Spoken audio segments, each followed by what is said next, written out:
you Geez. Let's have a little bit of a fade down here. It's tough, but I got to recognize this day in music history. That's how we start the show every day. A notable song from this date in music history, and it was on this date in 1978 that Saturday Night Fever began a 24-week run at number one on the U.S. album charts. That's right, the soundtrack to the movie.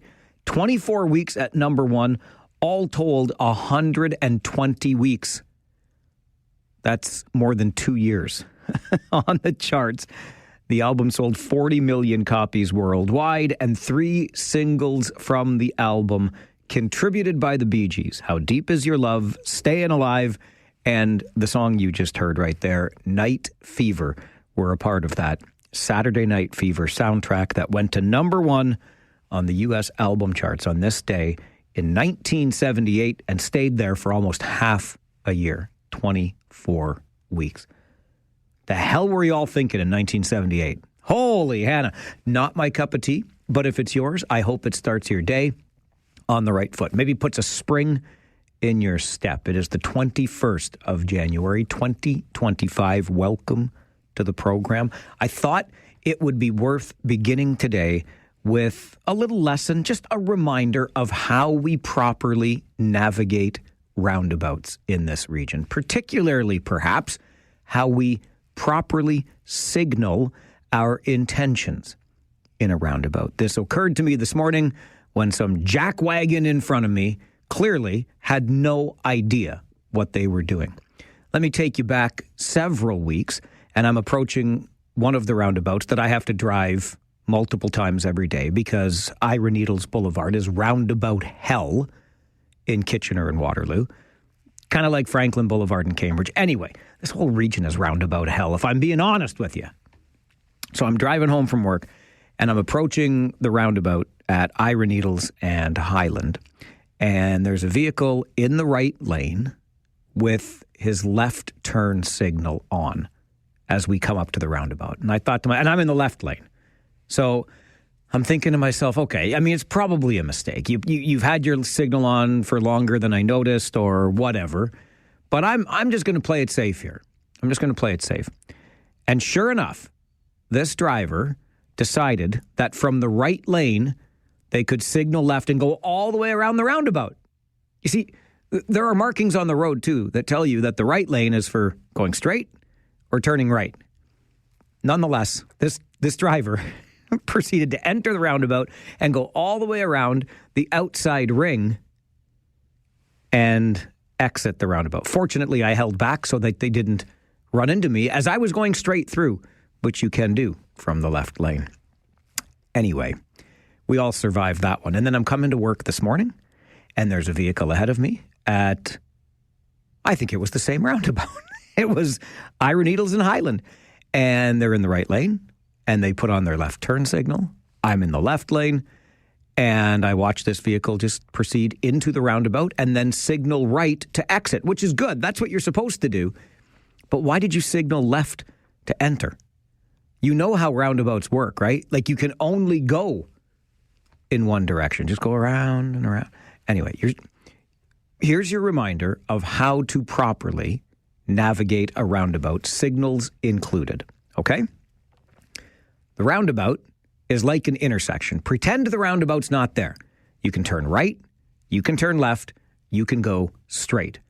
If you are taking the first spoke off the roundabout, you're turning right. If you're taking the second spoke, you're going straight. If you're taking the third spoke, you are turning left. As you enter the roundabout, there's no need to signal unless you're turning right to get off right away. Sure. If you're going straight, just enter the roundabout as if you want to go straight, past the first spoke, and then signal right to exit the roundabout. And if you're going left, turn on your left signal, make sure you're in the left lane, go around to the third spoke, and signal right to exit. That's how we do roundabouts.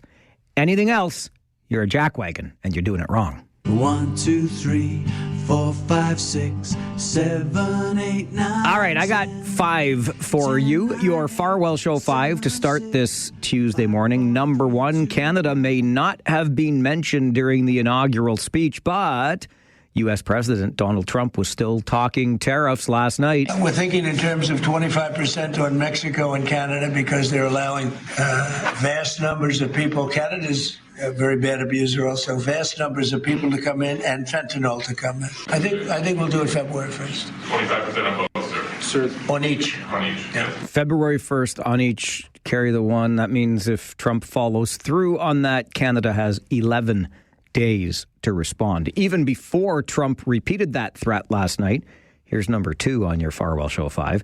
Ontario Premier Doug Ford was ready to fight fire with fire. And I've sent a direction to the LCBO, these tariffs come, to clear off every bit of U.S. alcohol off the shelves.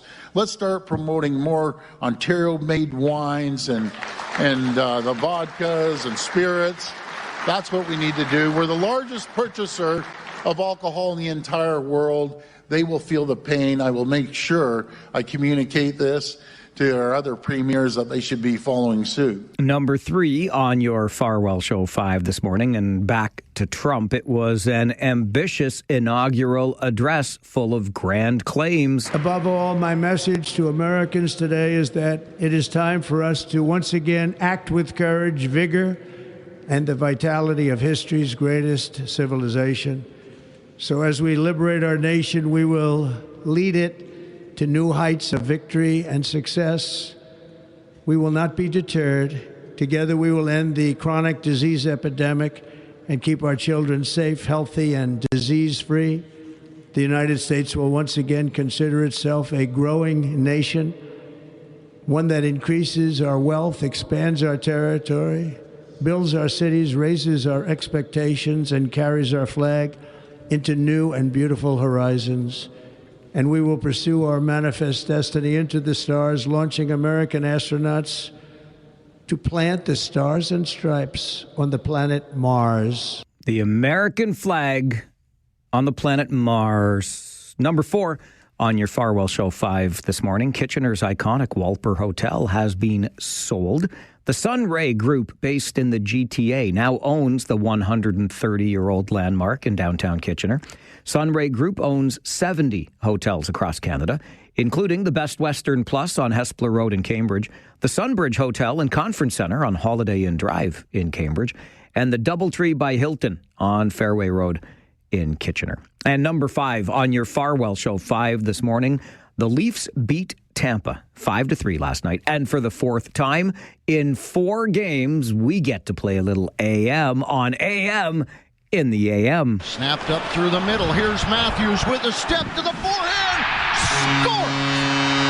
Punches it to the back of the goal. And the Leafs go up 1-0. 4 minutes, 7 seconds in. I know what you're thinking. You're thinking, Farwell, that's not Joe Bowen. You're correct. It's not. That's Todd Crocker, who had the call on the game. He's the Marlies broadcaster. Joe Bowen took the night off, first time in his career, because he wanted to watch the college football championship game with his kids. The entire Bowen family are Notre Dame fans, so they probably didn't like the result of last night's football game, which saw Ohio State win the National Football Championship 34-23 over Notre Dame. And that is your Farwell Show 5 for this Tuesday morning. Donald Trump made far more than 5 promises during his inaugural address yesterday. This is pretty grand ambition on the part of the 47th president of the United States. And this is the kind of audio we will save and then check back in with 2, 3, and 4 years from now. Can he possibly complete all of these things? You'll hear them all coming up. Stay with us. This is the Mike Farwell Show on 570 News Radio.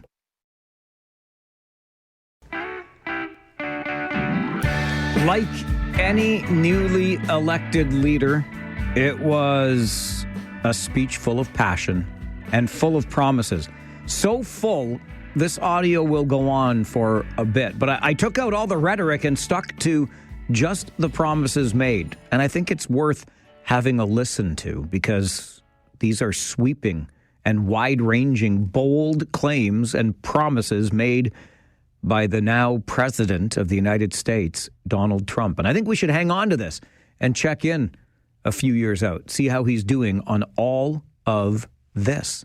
First, I will declare a national emergency at our southern border. As Commander-in-Chief, I have no higher responsibility than to defend our country from threats and invasions, and that is exactly what I am going to do. We will do it at a level that nobody's ever seen before. Next, I will direct all members of my cabinet to marshal the vast powers at their disposal to defeat what was record inflation and rapidly bring down costs and prices. Today, I will also declare a national energy emergency. We will drill, baby, drill. We will bring prices down, fill our strategic reserves up again, right to the top, and export American energy all over the world. With my actions today, we will end the Green New Deal and we will revoke the electric vehicle mandate, saving our auto industry and keeping my sacred pledge to our great American auto workers. We will build automobiles in America again at a rate that nobody could have dreamt possible just a few years ago. I will immediately begin the overhaul of our trade system to protect American workers and families. Instead of taxing our citizens to enrich other countries, we will tariff and tax foreign countries to enrich our citizens. We are establishing the External Revenue Service to collect all tariffs, duties, and revenues. It will be massive amounts of money pouring into our treasury, coming from foreign sources. My administration will establish the brand new Department of Government Efficiency. After years and years of illegal and unconstitutional federal efforts to restrict free expression, I will also sign an executive order to immediately stop all government censorship and bring back free speech to America. And we are going to bring law and order back to our cities. We will forge a society that is colorblind and merit-based. It will henceforth be the official policy of the United States government that there are only two genders, male and female. This week, I will reinstate any service members who were unjustly expelled from our military for objecting to the COVID vaccine mandate with full back pay. Like in 2017, we will again build the strongest military the world has ever seen. A short time from now, we are going to be changing the name of the Gulf of Mexico to the Gulf of America, and we will restore the name of a great president, William McKinley, to Mount McKinley, where it should be and where it belongs. Above all, my message to Americans today is that it is time for us to once again act with courage, vigor, and the vitality of history's greatest civilization. So as we liberate our nation, we will lead it to new heights of victory and success. We will not be deterred. Together we will end the chronic disease epidemic and keep our children safe, healthy, and disease-free.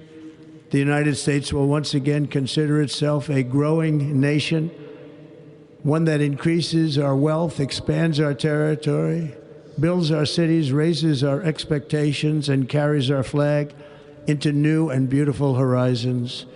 And we will pursue our manifest destiny into the stars, launching American astronauts to plant the stars and stripes on the planet Mars. It's a lot. It's a lot, from defense and stronger borders to growing the economy and the automobile industry to free speech, two genders, merit-based society, and planting a flag on Mars. An ambitious inaugural address from Donald J. Trump, the 47th President of the United States. What do you think of what you heard? This is the Mike Farwell Show, 570 News Radio.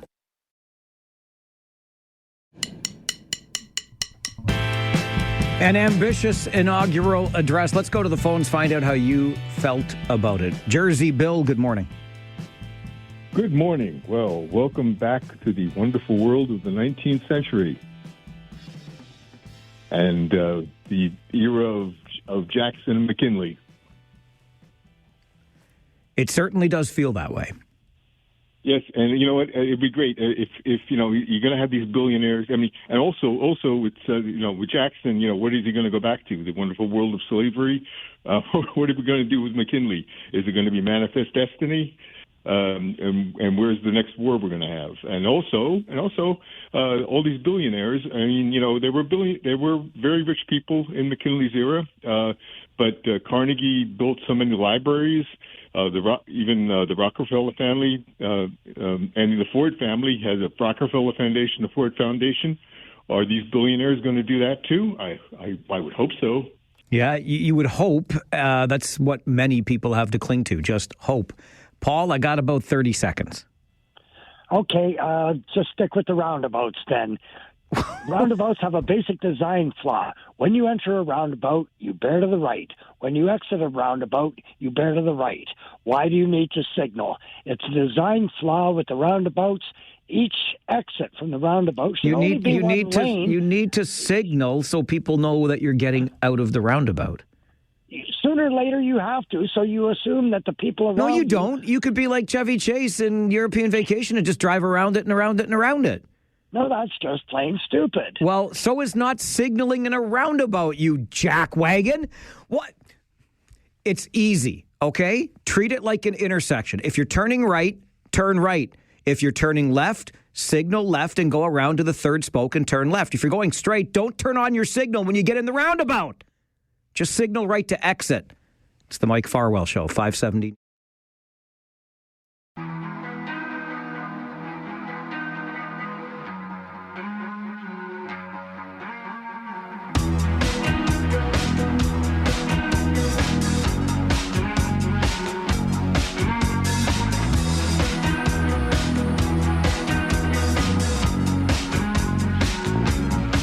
There is a multi-million-dollar land deal in the works between Cambridge and North Dumfries. And what will ultimately happen as this land deal progresses is that North Dumfries gets annexed. Kind of like, the president of the United States wants to annex Canada. So it's got this ominous tone to it. I'm sure in reality it's far less ominous, but let's get to the bottom of this, shall we? North Dumfries Mayor Sue Foxton joins the program. Mayor Foxton, always a pleasure to speak with you. Good morning. Good morning, Mike. How are you? I'm all right, thanks. How are you? I'm cold. Oh, my goodness. I made a promise to myself, Mayor Foxton, that when I started the show today, I wouldn't draw attention to it anymore. We all know, right? It is nasty out there today. Holy Hannah. And I can't believe how slippery the roads are. Yeah. I was listening to your report, and wow. It certainly is. It's a tough morning all around, and just imagine those that don't have a vehicle to be in, or worse still, a roof over their heads. Tough times right now. Yeah, so you got to keep pushing the warming centers that we have open. Yeah, they're getting one in Cambridge now, right? We got one in Kitchener, and we just need more. That's exactly right. Absolutely. To the matter at hand, Mayor Foxton, I found it interesting just because, of course, with all the rhetoric going on between Canada and the United States, and certainly I don't think this is an ominous thing. It just sounds strange that North Dumfries would be in some ways annexed from Cambridge. Can you explain what's going on here? Of course I can. I'm going to take you way back to the regional official plan of 2012, I believe it was. And they had created the plan, and a bunch of developers took them to the tribunal. And it went on for years, and it was costing us millions and millions of dollars.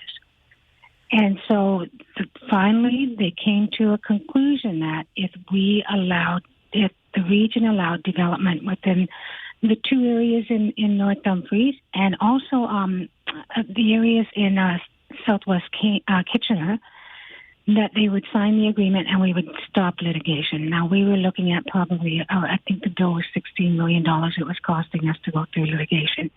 So the pressure from the region was put on North Dumfries and Cambridge to sign a document saying, yes, we all allow this to happen, because we wanted it to end. We couldn't afford keeping going through litigation.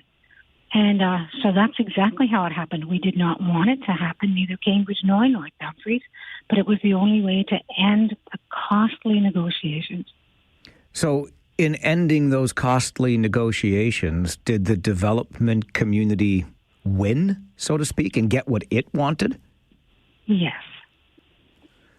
And so what was the result of that then? Like, I've heard of homes that have a front yard in Cambridge and a backyard in North Dumfries. That's got nothing to do with this. That's old lineage going back before the region existed even. Okay. And and actually North Dumfries has a little bit of land in Hamilton, so that one farmer, his backside of his field is taxable by North Dumfries. We're trying to clean all that up so that your property, you only report to one municipality. So the George Street Extension one that we're doing is just a cleanup because a fraction of their backyards in the township and the rest is in Cambridge. Why wouldn't you just say, here, you just take it, Cambridge? So that's part of that. That's just cleanup. Okay, so how do you then, as municipalities, the Township of North Dumfries and the City of Cambridge, go about cleaning this up? Well, how does that deal work? So it took a long time and going through a lot of discussions on how we wanted to make it work. And we're not displeased with how it happened. My council doesn't want to give up any land in North Dumfries. And, it works well for Cambridge in certain areas because the one section actually connects to the new subdivision that's already existing in Cambridge. It's just a cleanup and just get it done. And then we're shutting the door. We're building a wall. A figurative one, of course. Yes. Of course. Like I said to Cambridge, we got your backs. We surround you on three sides, and we got you covered. But yeah, we respect each other. That's the most important thing: the respect of each individual municipality, and we have that respect for Cambridge. We work well with them. This is a thing that's cleaning up from a litigation that happened years ago with the regional official plan. So Cambridge ends up then with more land out of all of this and compensates the Township of North Dumfries to the tune of $3.2 million? See, they're compensating for the loss of tax revenue we would have gotten if we had developed those lands as residential lands. Gotcha. And there's an additional gift, I don't know what it is, to the township of $200 per unit built? Yeah, because some of the wording that was in there was that we wouldn't get anything for years and years and years down the road. And we said, well, just a minute. The wording was that it's an interesting wording, but it basically stated that so if they didn't build in the next 5 years, we wouldn't get anything. Gotcha. And we said, well, that's kind of wrong, because you could just delay it so you wouldn't have to pay it. And then, so that's what the wording is. It was all done through lawyers and stuff like that. Okay. So and this is all amicable, easy to, like, this is important to do, as you've mentioned. It's kind of like cleaning up some things here. Exactly. Some of them are the ones with partial properties in North Dumfries. That's a cleanup. I hope we've done Hamilton. I'll have to check on that when I get back. I'm at Queen's Park, but if I have to get back and see if we've cleaned up Hamilton too, so that we don't have to take a fraction of a person's property in the township. So you started this, Mayor Foxton, by taking us back a little more than a decade to that regional official plan, the litigation that surrounded it, and how eventually, because the region did not want to continue engaging, or was it the township, up to $16 million in litigation? It was the region. It was the region. And it was huge litigation costs it was costing us. And we were coming, it went on for years, Mike. The official plan, I think it was supposed to be done in 2012. And this all took place in 16. So it was 4 years of litigation at a huge cost. And I hope I have my dates right. And this was the only solution they could come up with. And it wasn't just the Cambridge, North Dumfries, but it was also South Kitchener, Southwest Kitchener. So how has that worked out for the Township of North Dumfries or the region? I mean, are there areas that have been developed that give you pause, that cause concern for you? Not at this time. My council is firm that this will be the end. We're not giving away any more land. And they wanted a part of Rare, because Rare is in North Dumfries, and they stood firm on that. We're not giving you Rare. Not even a section of it. It just means that, like, my CEO said, well, you have to realize that when you put residential against places like Rare, a lot of people dump garbage over the fence or into the Rare property, and my township has to go in and clean it up. And my staff said, my council said, that's fine, we will do that, but we're not giving up Rare. Mayor Foxton, I appreciate the explanation on all of this, and I'm glad it's working out well for both parties, North Dumfries Township and the city of Cambridge. Thank you, Mike. Have a great day and stay warm. Thank you. You as well. Bye-bye. Bye. Sue Foxton is the mayor of North Dumfries. She joins us this morning to just help us understand better. But it really does get, though, we're into the weeds here of this region, aren't we? When it comes to cleaning up, you literally had a front yard in a city of Cambridge and a backyard in the township of North Dumfries. This one property that is still being taxed in part from Hamilton and in part from North Dumfries. This is the detail. This is the finer stuff that is involved in the operation of a region that contains 7 different municipalities. I'm going to resist as best I can the suggestion that there would be a way to make this all a little bit easier. I mean, we could still set boundaries as to what will be developed, where, why, etc. But you could have one overarching government and planning department and so on and so forth. You could, or you could go through incredible detail like this, and as the dust settles on this, everybody seems happy. Parts of North Dumfries get annexed. City of Cambridge ponies up $3.2 million plus $200 every year per unit created for the next 7 years, because, of course, when Cambridge creates those units, they would benefit from the development and everything that goes with it. So North Dumfries gets compensated for that. This is what happens in a region that continues to grow and as boundaries shift over time. This is the Mike Farwell Show on 570 News Radio. So the pressure from the region was put on North Dumfries and Cambridge to sign a document saying, yes, we all allow this to happen, because we wanted it to end. We couldn't afford keeping going through litigation. So that's exactly how it happened. We did not want it to happen, neither Cambridge nor North Dumfries, but it was the only way to end the costly negotiations. And those negotiations were coming up on $20 million spent. Those would be tax dollars. I guess that's rounding up by almost 40%. More than. 16 million, though, was the number that Mayor Sue Foxton shared, as she shared with us this morning the background as to how and why the city of Cambridge comes to acquire, essentially, some lands that had previously been under the jurisdiction of North Dumfries Township. It's housekeeping more than anything, although Cambridge will pay $3.2 million for those lands, plus $200 annually per unit built on those lands over the next 7 years, because obviously the city of Cambridge will benefit from that development.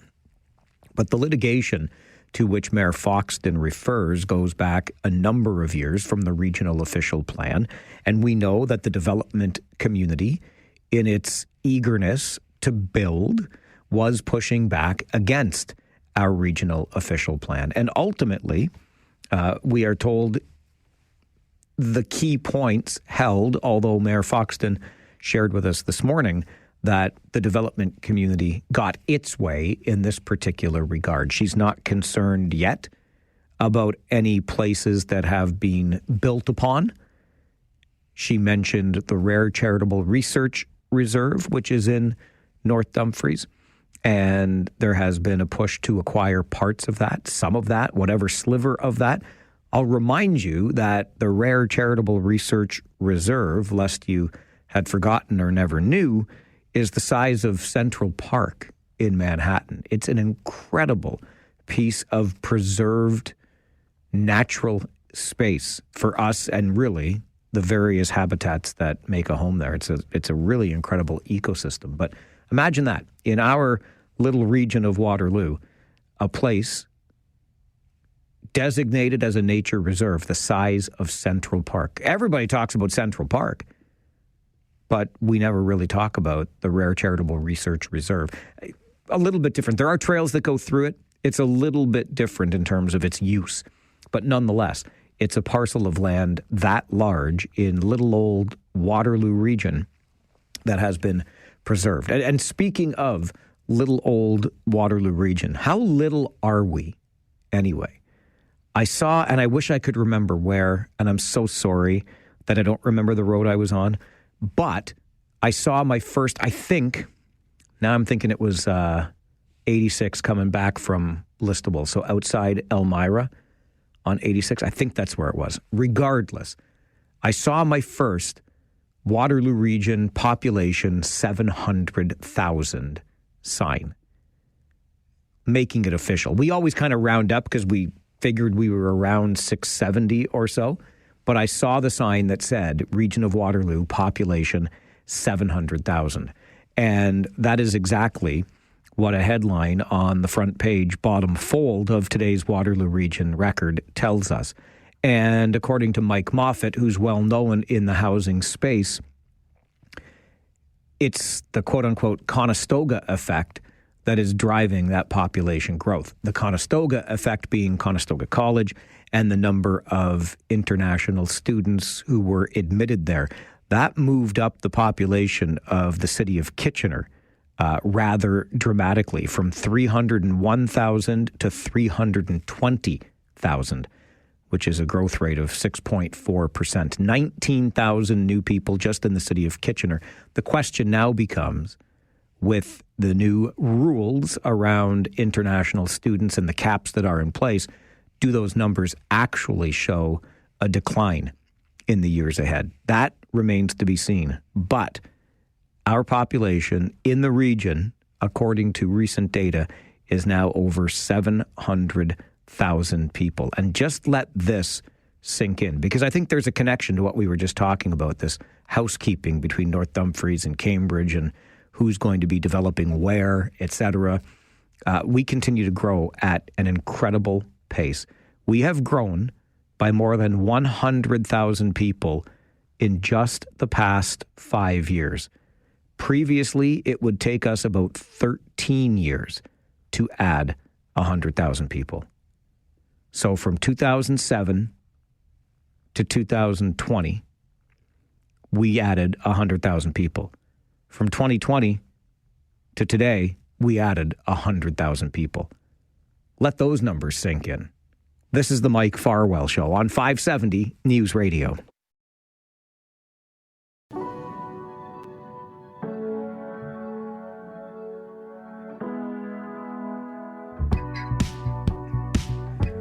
It seems that without fail, if I bring up roundabouts generally, it sparks some feedback. And if I try to remind you how to properly signal your intentions as a driver in a roundabout, you want to argue about it. There's only a right way, right? There's one right way, and then there's the wrong way.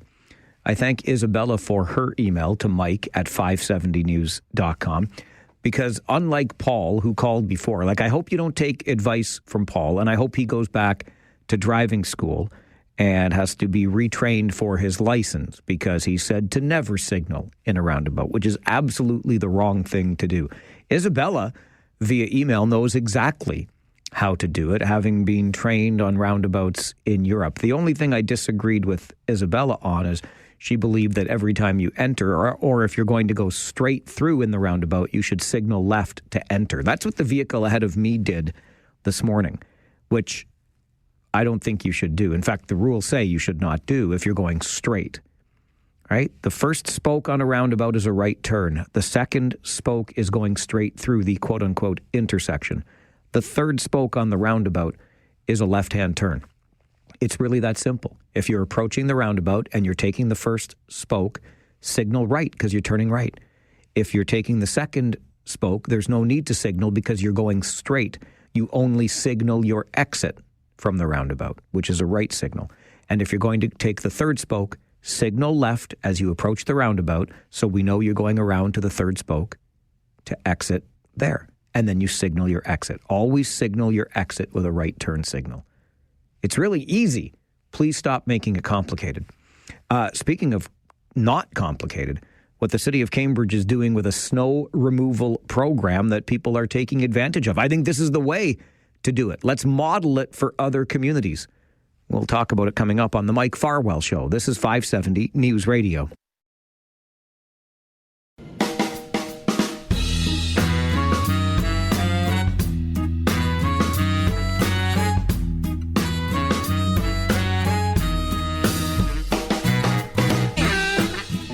Folks in Cambridge who have either a physical or developmental challenge can apply to the city for support in getting their sidewalks cleared of snow. And this came about because an old bylaw had to be tweaked a little bit. And as the program is now into its first winter, it is showing signs of early success. Scott Hamilton is the Ward 7 councillor in Cambridge and joins us to talk about it. Scott, good morning.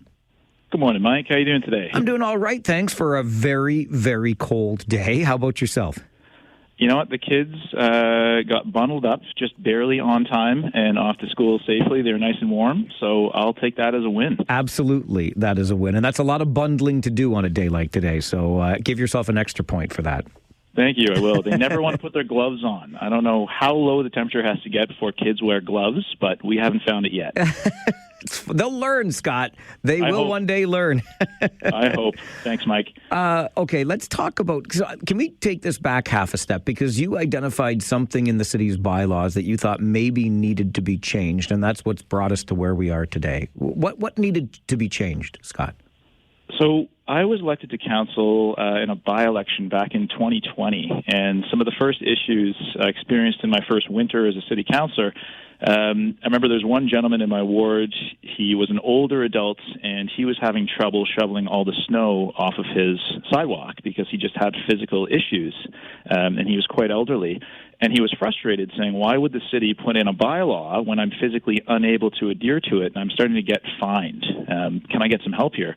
I thought, that's actually a pretty good reason to try and help someone. So I looked into it, and this was in 2020, around 2021 at this point.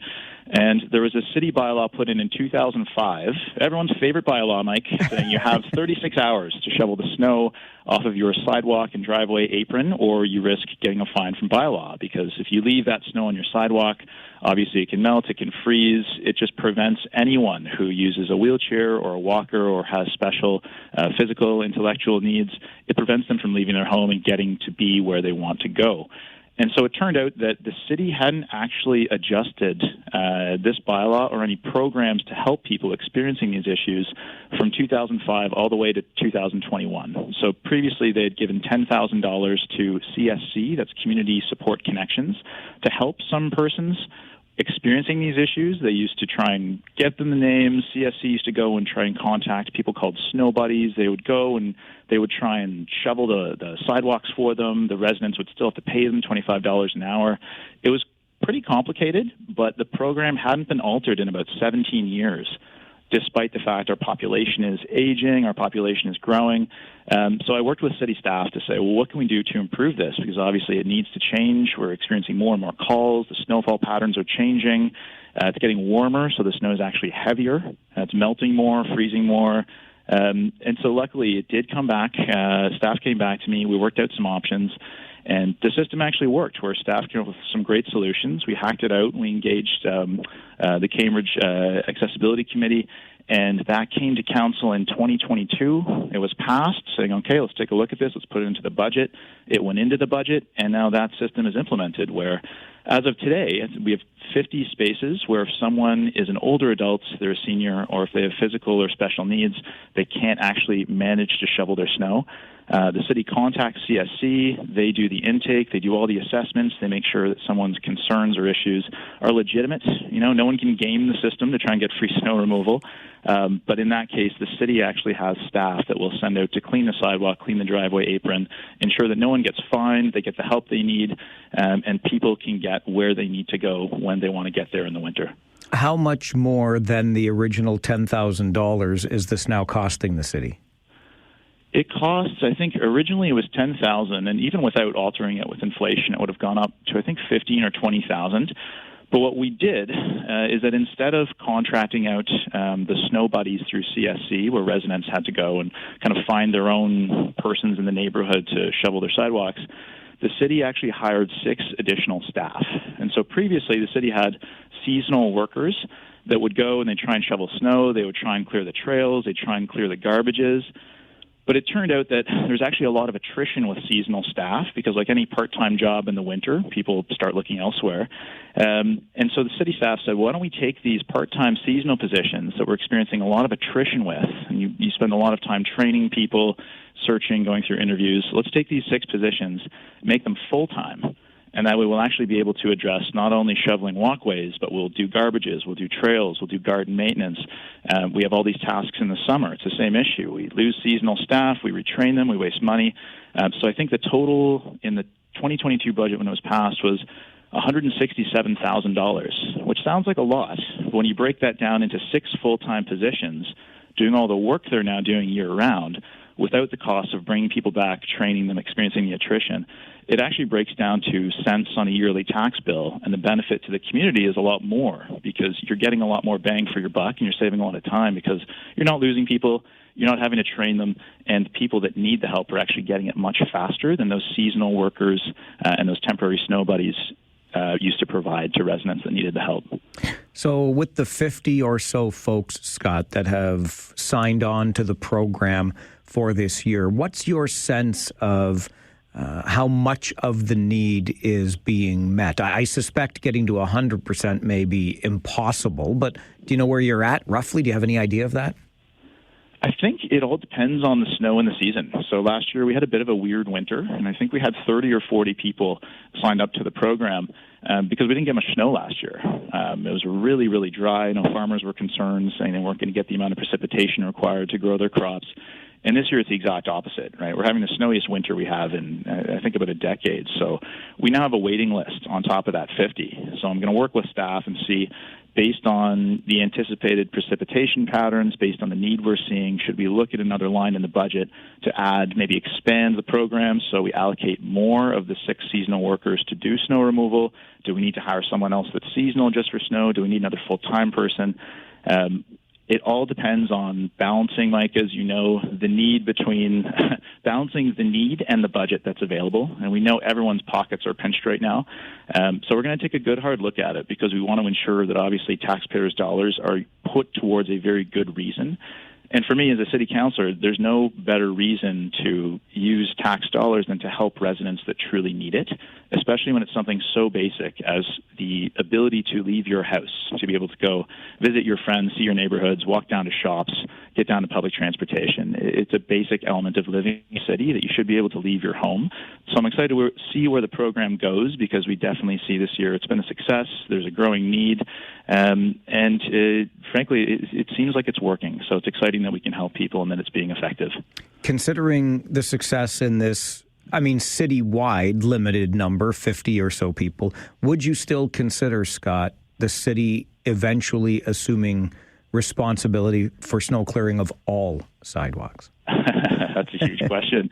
I know we were looking at that just as an option, and I know that was taken off the table just due to sheer costs. In the back of my mind, Mike, and I'm only speaking for myself here, this is my subjective opinion, we're in Canada. We know it's going to snow. I'm lucky enough to be physically able to shovel the snow off my sidewalk, and I know in the back of my mind I do it because it's part of living in a community together. And if I don't, the guilt of keeping one of my older neighbors or neighbors with special needs in their homes just because I didn't spend 5 or 10 minutes shoveling, that's not something I want to live with as a resident in the city. So I get out there and do it because as a Canadian, it snows here, and I think it's our duty as citizens to remove it if we're able to. It's kind of like raking leaves or taking out the garbage. It's just one of those things we have to do when we live together in the city. So whether or not we want to take that responsibility and give it to the city, if it's a tremendous cost, frankly, I don't know if it's worth it. But in this particular case, because there's no other option for these individuals to have the snow removed than to get the help, I think that's money very well spent. I could not agree more on that point. And as always, I appreciate the conversations we get to have together, Scott. Thanks very much for making time for the show. Thanks, Mike. Appreciate the conversation. Hope you have a great day. You too. Bye-bye. Cheers, Mike. Scott Hamilton is the Ward 7 councillor in the city of Cambridge. And just to, again, kind of dovetail off that last point, this, to me, what the city of Cambridge is doing should be the model for, frankly, any other municipality. I think the idea of citywide sidewalk clearing is, frankly, ridiculous. It is far too cost intensive and no more efficient or effective than having the army of residents of a city get out there and clear their snow. What the city of Cambridge is doing is taking a targeted approach. Here's a program whereby if you cannot clear the snow for whatever reason, we'll measure you against the criteria and you will get that support. Like Scott says, could there be a better use for tax dollars than helping residents who cannot do it themselves? I don't think any of us would argue with that, right? So to me, this is the model that other municipalities should follow. What do you think? Is this the right way to go? Targeting snow clearing efforts, or should we blanket them and make it a citywide snow clearing solution? 519-570-2545, star 570, and 1-800-570-5715. This is the Mike Farwell Show on 570 News Radio and Rogers TV. You spend a lot of time training people, searching, going through interviews. Let's take these 6 positions, make them full-time, and that way we'll actually be able to address not only shoveling walkways, but we'll do garbages, we'll do trails, we'll do garden maintenance. We have all these tasks in the summer. It's the same issue. We lose seasonal staff, we retrain them, we waste money. But when you break that down into 6 full-time positions, doing all the work they're now doing year-round, without the cost of bringing people back, training them, experiencing the attrition, it actually breaks down to cents on a yearly tax bill. Scott Hamilton is the Ward 7 councillor in Cambridge. Joins us to talk about a snow removal program that is showing signs of success this year in Cambridge. About 50 people in the city who have physical or developmental challenges can apply, have applied, and have been granted access to the program whereby those city staff that you just heard Scott talk about come out and take care of the snow for you because you cannot do it on your own. I think this is exactly the approach. Any other municipality who is still obsessed with the idea of the city assuming responsibility for every sidewalk, I think this is the kind of program that other municipalities should be looking at. Target the program. You've got something here, and Scott alluded to it in our conversation, whereby he feels an obligation to his neighbors to go out and clear the snow. And most of us, so many of us feel that way. Some might just be afraid of the fine that comes if we don't do it, fine. But the overwhelming majority of us feel that sense of community and obligation to our neighbors. Snow clearing, sidewalk snow clearing, has a greater than 80% compliance rate. The city doesn't need to take over the 80% of the work. Just target it to the places that aren't getting it done. And in Cambridge's case, they look at folks who are saying, listen, I have a challenge getting this done. Can you help as a city? And I think we're all going to get behind an idea like that. Let's go to the phones and hear from you. Sean, good morning. Good morning. I agree with what Councillor Hamilton is doing. I think it's a good idea to target the snow clearing. The only thing I would like to see is more care taken by the plows. Because quite often people do shovel their sidewalks. Like where I live, I can walk the street, and yes, they are all shoveled by the residents. But quite often, the plows will come by and they will bury the sidewalks. They will create. Right, but what's the plow to do about that? This is the challenge. I don't want them to plow everything. I just don't want them to make it worse. So, but what are they going to do? I know what you're talking about. Like I think of Weber Street in Kitchener, and okay, maybe in areas like that, the city does need to break. They do need to plow the banks that the road plows have created, because quite often those are huge icy chunks that are even hard for an able-bodied person to get through, quite honestly. So what street are you particularly thinking of when you describe this? Is there an area? I'm thinking Water Street near GCI. There's a lot of students there. Yep. And quite often, if there's a snowfall, they will plow Water Street, and they will absolutely bury the sidewalk. Yeah. So and also the stuff like that needs to be uncovered so people can walk on it. Yep. Listen, Sean, I get you, and I think you're onto something here. I'm fascinated by the school that I live nearby, which it's an elementary school, I'll grant you, but the snow clearing effort is not great. I assume that's the school board's responsibility. So I don't know how it is prioritized by the school board. That notwithstanding, near a school, along water, by GCI in Cambridge, maybe this is something where our school boards could step up and support. Because I get where Sean is coming from. And I've thought about that on Weber in Kitchener, for example, because there's a stretch, where there are homes fronting onto Weber Street. It's a regional road, 4 lanes wide. Plow comes by to clear the lanes for the traffic. And Sean's right. These huge chunks of sometimes ice end up on the sidewalks. Could there be a system whereby a smaller sidewalk plow for those roads where the homes' front walks get buried, come by and do something else? I don't know what that looks like. But again, targeting the approach is what makes sense. This is the Mike Farwell Show on 570 News Radio and Rogers TV.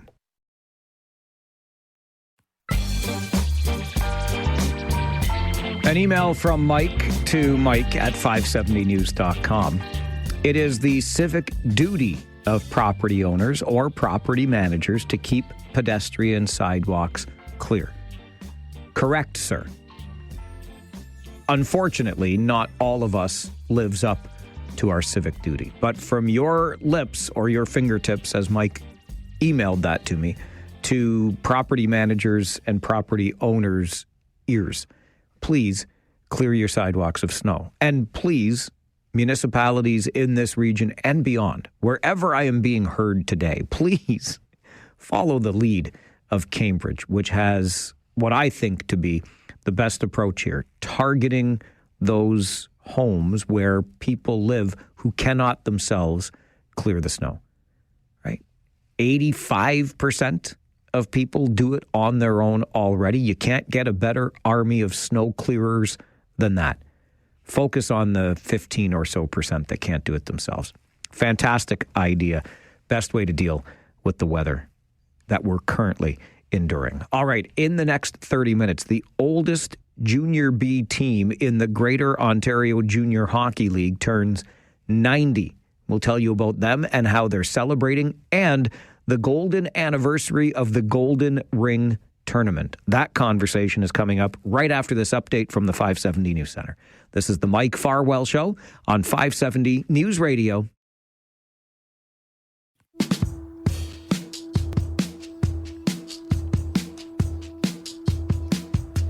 It is the 50th anniversary, or the golden anniversary, of the Golden Ring Tournament, hosted by the Kitchener Ringette Association, and its president, Brian Kettles, joins me in studio. First and foremost, great to see you. How the heck are you doing? Fantastic, Mike. We're going to need his microphone turned on there, Wobbles. Hey, Wobbles, we need another microphone in here. Wobbles is not paying attention to anything in there. Now we got it. Thank you very much. Brian, how the heck are you? Fantastic. Thanks for having me on. It's an absolute pleasure. Let's talk about 50 years of the Golden Ring Tournament. What is the Golden Ring Tournament? So Golden Ring is the Kitchener Ringette Association's annual ringette tournament. I'd say that's been running since 75. We've had invited teams from all across the country over the years, and this year, say we have 78 teams over 6 arenas over 3 days. So it'll be a very busy weekend. How does it feel to be marking such a milestone, 50 years of hosting this tournament? You know, we're actually honored. I think we are one of the oldest tournaments in Canada. I mean, Ringette only was founded in 1963, so it was only a short, 10 years, a little over 10 years since our tournament was founded. So, we're privileged and we're very excited. It's going to be a fun weekend. So you mentioned that weekend, 6 arenas, 78 teams, the weekend being Friday, the 31st of January through Sunday, the 2nd of February. It sounds to me, Brian, like it's going to be all Ringette all the time in this region. Yes, probably from about 8 a.m. till 10 or 11 o'clock at night, it'll be Ringette.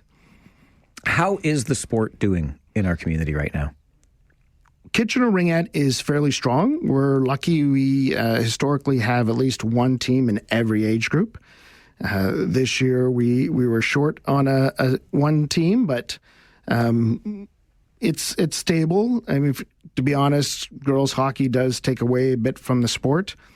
We don't get the press or attention that some of the other sports get. But we have a very dedicated board of volunteers across the region in Waterloo, Guelph, Cambridge, that are doing our darndest to expose more and more youth to the fastest game on ice. You are also inviting the community to celebrate not just this tournament, but 50 years of it when it launches on January the 31st. How can the community get behind what we're doing at the Golden Ring Tournament? Come out and watch some fantastic ringette. We'll be mostly at Sports World and Activa, with some at Lions as well as some games in Waterloo, just because we ran out of ice, so we needed more ice. So, but yeah, come out and watch some fastest ringette. We're going to have a historical display on the history of ringette at I believe it's going to be at Sports World upstairs. We'll have lots of raffles and silent auction. Lots of events to participate, but yeah, definitely come out and watch. And board members, parents are always happy to talk, to explain the rules of the game and share our love of the sport. How much more difficult, if at all, Brian, is it to learn ringette versus hockey?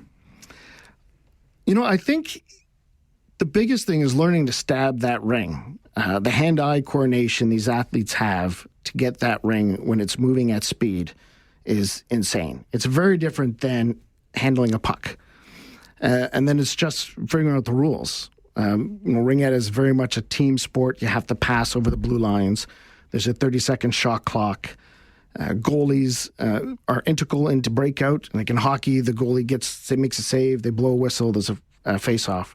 Ringette, the goalie has 5 seconds to put the ring back into play.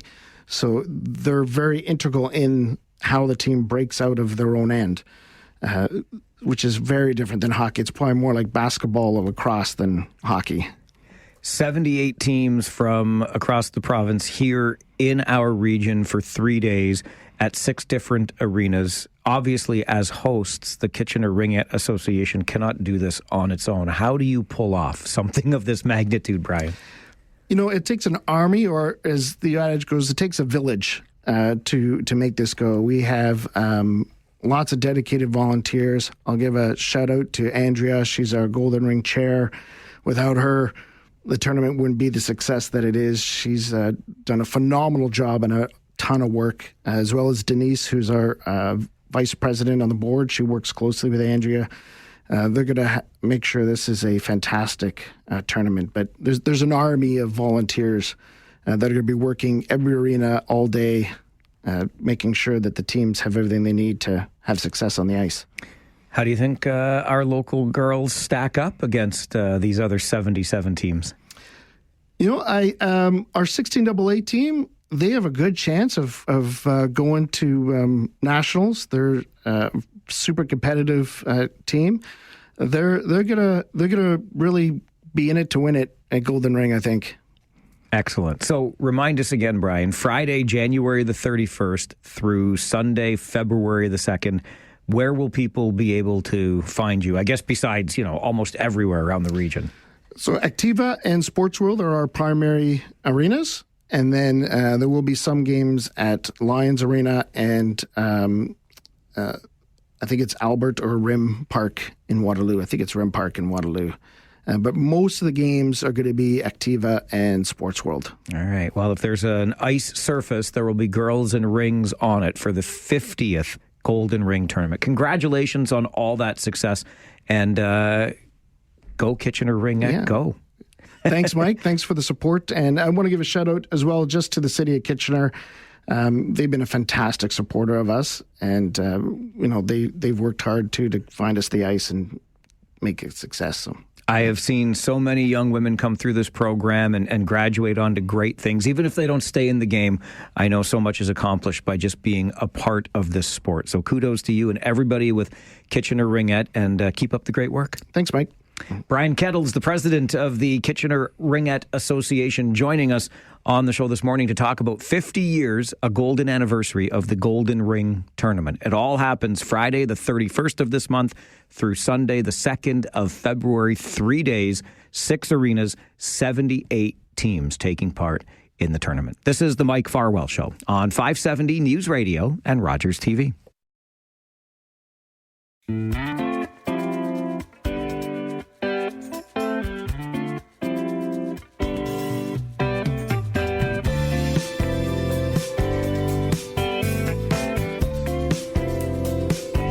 All right, we pivot from the Golden Ring Tournament, 50 years, the golden anniversary, coming up January the 31st through February the 2nd, hosted by the Kitchener Ringette Association. 78 teams in 6 arenas over 3 days in our region. And from there, we look at, are you kidding me? The oldest Junior B franchise operating in the Greater Ontario Junior Hockey League. That would be none other than the KW Siskins, and a milestone anniversary is approaching this weekend and will be celebrated, of course, in Siskins style. Brian Huddle is the general manager of the KW Siskins and joins the show. Brian, good morning. How are you doing, Mike? I'm doing all right, thank you. How about you? Oh, can't complain. Attaboy. In the cold. We could all complain about that, eh? Absolutely. You know what you should do, Brian? You should make the alumni play outdoors this weekend with this cold. How about that? Absolutely. I would love that. I don't know if they would, but... Exactly. So let's start here. Like 90 years of Siskins hockey. Are you kidding me, Brian? Yeah, it's a real pleasure and real treat to be, involved with an organization such a great history. 90 years, I still hope I'm around for 100. I got faith in you. You're doing all right. You're still out there on the blades. Everything's good. Yeah, absolutely. So how do you mark 90 years of Siskins hockey this weekend at the Rec Complex in Waterloo? Yeah, it's going to be a good day. I mean, we have a ton of alumni. I think 46 players in total are coming. Guys from 80s, 90s, and, even a couple from the last decade are playing as well. Just to name a few guys, we have Chad Beaupre, who played 92 to 95 and captained the 94 Sutherland Cup team. We have Barry McCutcheon, who played in 83 to 85, I believe, and captained 2 back-to-back Sutherland Cup teams. We've got Alex Cimino coming, who was the captain of the 2019 Sutherland Cup team. And we've even got 2 NHL refs coming to ref the alumni game in Garrett Rank and Al Kimmel, who both played for the Siskins as well. That's fantastic. So the alumni game will happen on Saturday before the game versus Stratford, correct? Yeah, Sunday at 11 o'clock. Yeah. Sorry, Sunday. The 26th is Sunday. That's right. So on Sunday, the alumni game at 11, and then you take on Stratford at 1:30. Correct. Okay. And is the community welcome to be there? Absolutely. I mean, we're looking forward to the biggest crowd of the year, hopefully. We want to pack in the rec center, as difficult as that is, as many people as we can get to celebrate 90 years of Siskins hockey in the community. Well, you talked about some of those names, Brian, and listen, we've seen that rec center packed during playoff runs and runs to Southies in the past, so I think we have it in us to do it, for sure. I hope so. Some of those guys are going to be amazed at the Waterloo Rec Complex. They might remember playing in the old bubble back in the day. Yeah, absolutely. It's I'm lucky enough that I did get to attend a couple games back then when I was a young lad, but we are blessed with really great facility of the rec center now. Yeah, you and me both got to attend those games, and I remember it fondly, but the rec center is a terrific facility, works perfectly for the Junior B game. How is Siskins hockey doing these days, Brian? It's going well. I mean, we're a good team. We're a young team this year. I think we're playing, about 600 hockey right now, and unfortunately, we're kind of in a battle for a playoff spot. It's just such a tight conference right now, but I have a lot of faith in our guys to get it done, and hopefully we'll have a long run here.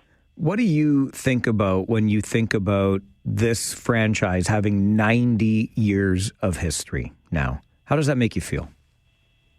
Just proud. Again, just having the honor of being a part of it. 10 years now for myself.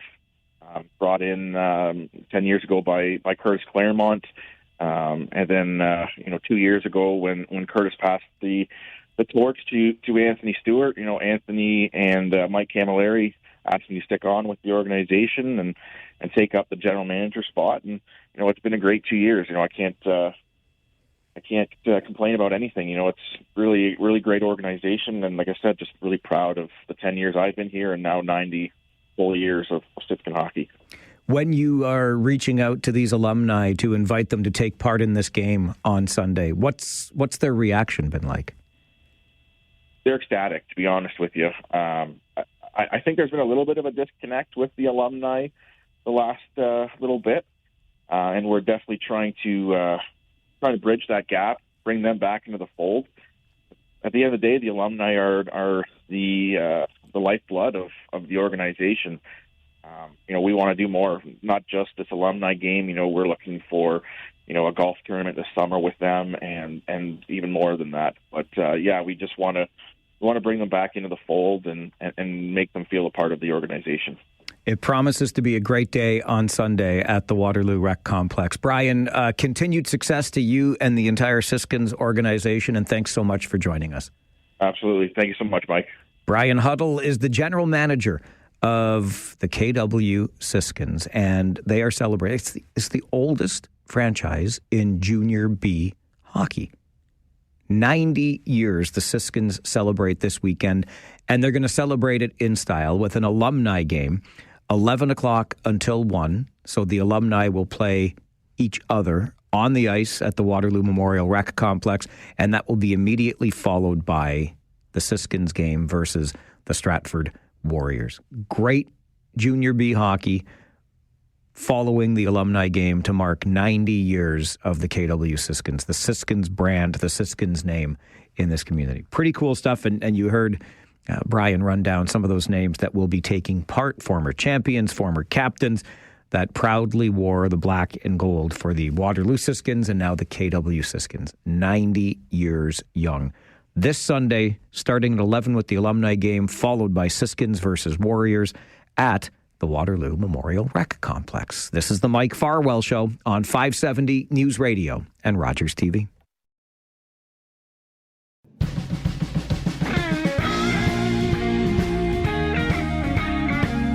Thank you so much to Jessica, who sent an email to Mike at 570news.com with a photo of a pamphlet from our regional government. Our regional government is doing the Lord's work. I tell you, you're getting good stuff from your regional government. The question is, will you pay attention?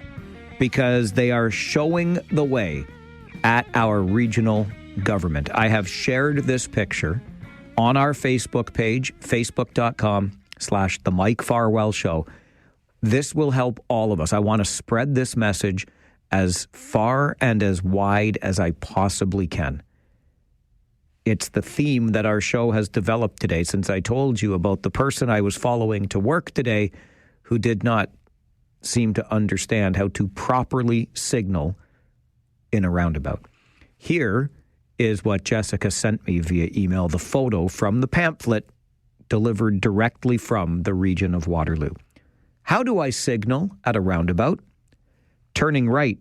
Signal right as you approach the roundabout. Maintain your signal through the roundabout. Maintain your signal as you exit. Going straight. Do not signal as you approach the roundabout. Signal right prior to your exit only. Turning left. Signal left as you approach the roundabout. Maintain your signal through the roundabout. Signal right prior to your exit. Going full circle, in brackets, U-turn. Signal left as you approach the roundabout. Maintain your signal through the roundabout. Signal right prior to your exit. That is there for the entire world to see because it's on the internet now, don't you know? Check out our Facebook page, facebook.com/The Mike Farwell Show. The instructions are there. The instructions are incredibly simple. Please follow the instructions. Or to put it another way, please don't be a jackwagon. Just follow the instructions. Your fellow drivers will thank you.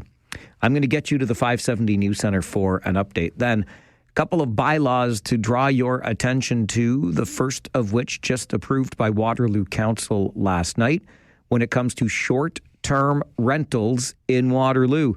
Thou shalt not use one's second residence, investment property as a short-term rental. Primary residences only. And when you park for the Kitchener Rangers game tonight, beware of this. All of that coming up on the Mike Farwell Show. This is the 570 News Radio.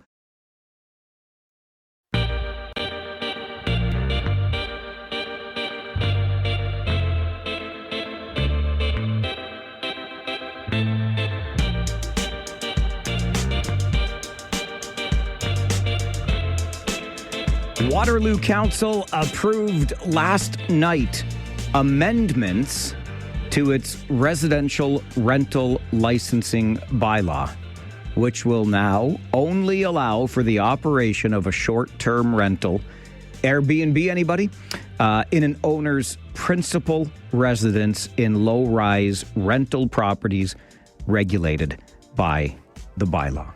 I think the idea is to open up those secondary properties to longer-term rentals, you see, so people have a more permanent-like place to live. Grant Curlew is the manager of municipal enforcement with the City of Waterloo, joins the program. Good morning, Grant. Hi, Mike. Can you explain what the amendments were to the residential rental licensing bylaw that were approved last night? Yeah, so we defined what a short-term rental was and what a short-term rental platform is, and we limited units that are being advertised on those platforms and used as short-term rentals to an owner-occupied property and limited them to renting out for 30 days or less. So Airbnb would be an example here, right? That's right. Okay. So how do you identify now these short-term rentals? Well, we do have a proactive enforcement program already in place for our residential rental property licensing program. So we have officers that are looking for these types of properties operating, and once we identify them, we'll connect with the owners and make sure they're operating properly. Is there a need for short-term rentals in the city? Is there any advantage to a city having these types of rentals available?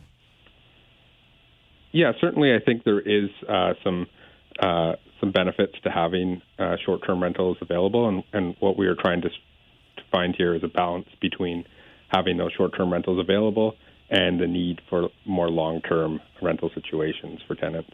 Right. We were just talking in the last half hour on the show, for example, about a ringette tournament that's coming here at the end of the month. There's going to be 78 teams from across the province. I'm sure that will put a strain on existing hotels, for example. So short-term rentals like that could be very beneficial to the city to have available. Yeah, that's right. And we're not prohibiting short-term rentals from operating. We're just trying to limit the scope of who can rent these short-term rental properties out, and make them more of a situation where you're renting a room in your house or maybe you've gone away for a few weeks and you want to rent out your place instead of being a kind of a standalone business and occupying a unit as a short-term rental instead of a long-term rental situation. So what are the benefits, Grant, to the community of limiting these short-term rentals? Why would the city want to do this? Well, this was initiated as part of our larger affordable housing strategy to make more units available for people. And this is just one small part of that.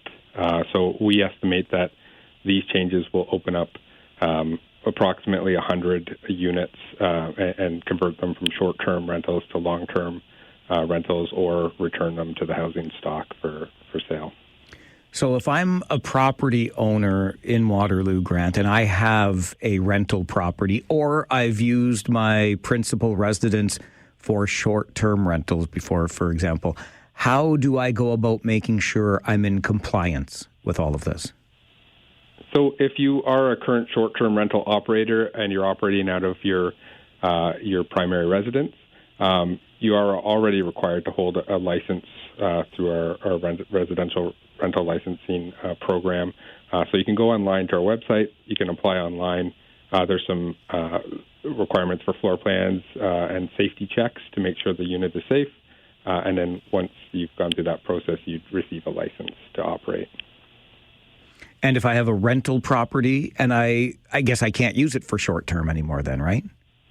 Yeah, and I mean, that would be a decision as a short-term rental operator that you'd have to make, is if you want to convert it to a long-term rental situation or return that property back to the housing stock for a family to rent or to buy for a long-term situation. How does the bylaw department go about enforcing this? Yeah, so we both proactively and reactively enforce. So we do get complaints from neighbors and from the community about rental properties operating in their neighborhood. And then we're proactively, checking online websites for these advertisements and connecting with the property owners when we do find those that are unlicensed and ensuring they comply with the bylaws. Was it a complaint or a series of complaints that led us to this moment with the amendments to the bylaw? We've heard a lot of feedback from the community, and we did some extensive engagement, including meeting with short-term rental operators and student groups and tenant groups to get their feedback. And a majority of those that provided feedback did feel that short-term rentals had a negative impact on their neighborhoods and believe that they should be limited to an owner-occupied property. Grant, I really appreciate your time on the show this morning to explain this. Thank you very much for being here. Yeah, thanks for having me, Mike. Grant Curlew is the manager of municipal enforcement with the City of Waterloo. Council last night in Waterloo approving amendments which will enhance the residential rental licensing bylaw. Now, it will only allow for the operation of a short-term rental in an owner's principal residence. Why would we do this? Well, it's believed that there are about 100 units available to be converted to long-term rentals or returned to the overall housing stock. So if you have a rental property and you were renting it out short-term, a few weeks here, a few weeks there, etc., now, as that rental property owner in Waterloo, you've got a choice to make. You can convert that into a long-term rental situation, or you can sell it and return it to the overall housing stock. Short-term rental operators will reside on-site with the goal of more responsive maintenance and pride of ownership. Makes sense. If it's your principal residence, right, you're going to want to make sure its standard is maintained. And also now, short-term rentals will not be able to be operated as large businesses, but can still provide additional income opportunities for individuals who would like to rent a portion of their home on a temporary basis. I've heard a number of stories to that end, for what it's worth. Anecdotal, I suppose, but I've heard a number of them, of folks who were looking for that additional income by renting out a room or whatever in their home to students. And the benefits gained by both. The person doing the renting, learning perhaps from an international student, and then that young person learning from the older homeowner who's subsidizing, maybe living on a fixed income, etc. Nonetheless, City of Waterloo approves the amendments, which means if you're going to be a short-term rental operator in the City of Waterloo, it must be from your primary residence. Speaking of bylaws, I know we just love our bylaws, don't we? These are basically the rules we put in place to maintain a civil society, right? We talk about them all the time. And one of the things really that we come around to is how do you enforce this, that, or the other thing? Like, think of fireworks, for example, right? We have all kinds of bylaws restricting their use. But really what it comes down to is how individuals handle those fireworks, because by the time somebody sets one off, even if a complaint is lodged, by the time enforcement shows up, the offender is long since gone. But here's another bylaw that you may not have even known existed, and it might come in handy, especially if you're driving to that big Kitchener Rangers game tonight between the Knights and the Rangers. I'll fill you in because it burned a number of people last weekend at the Memorial Auditorium. That's coming up on the Mike Farwell Show. This is 570 News Radio and Rogers TV.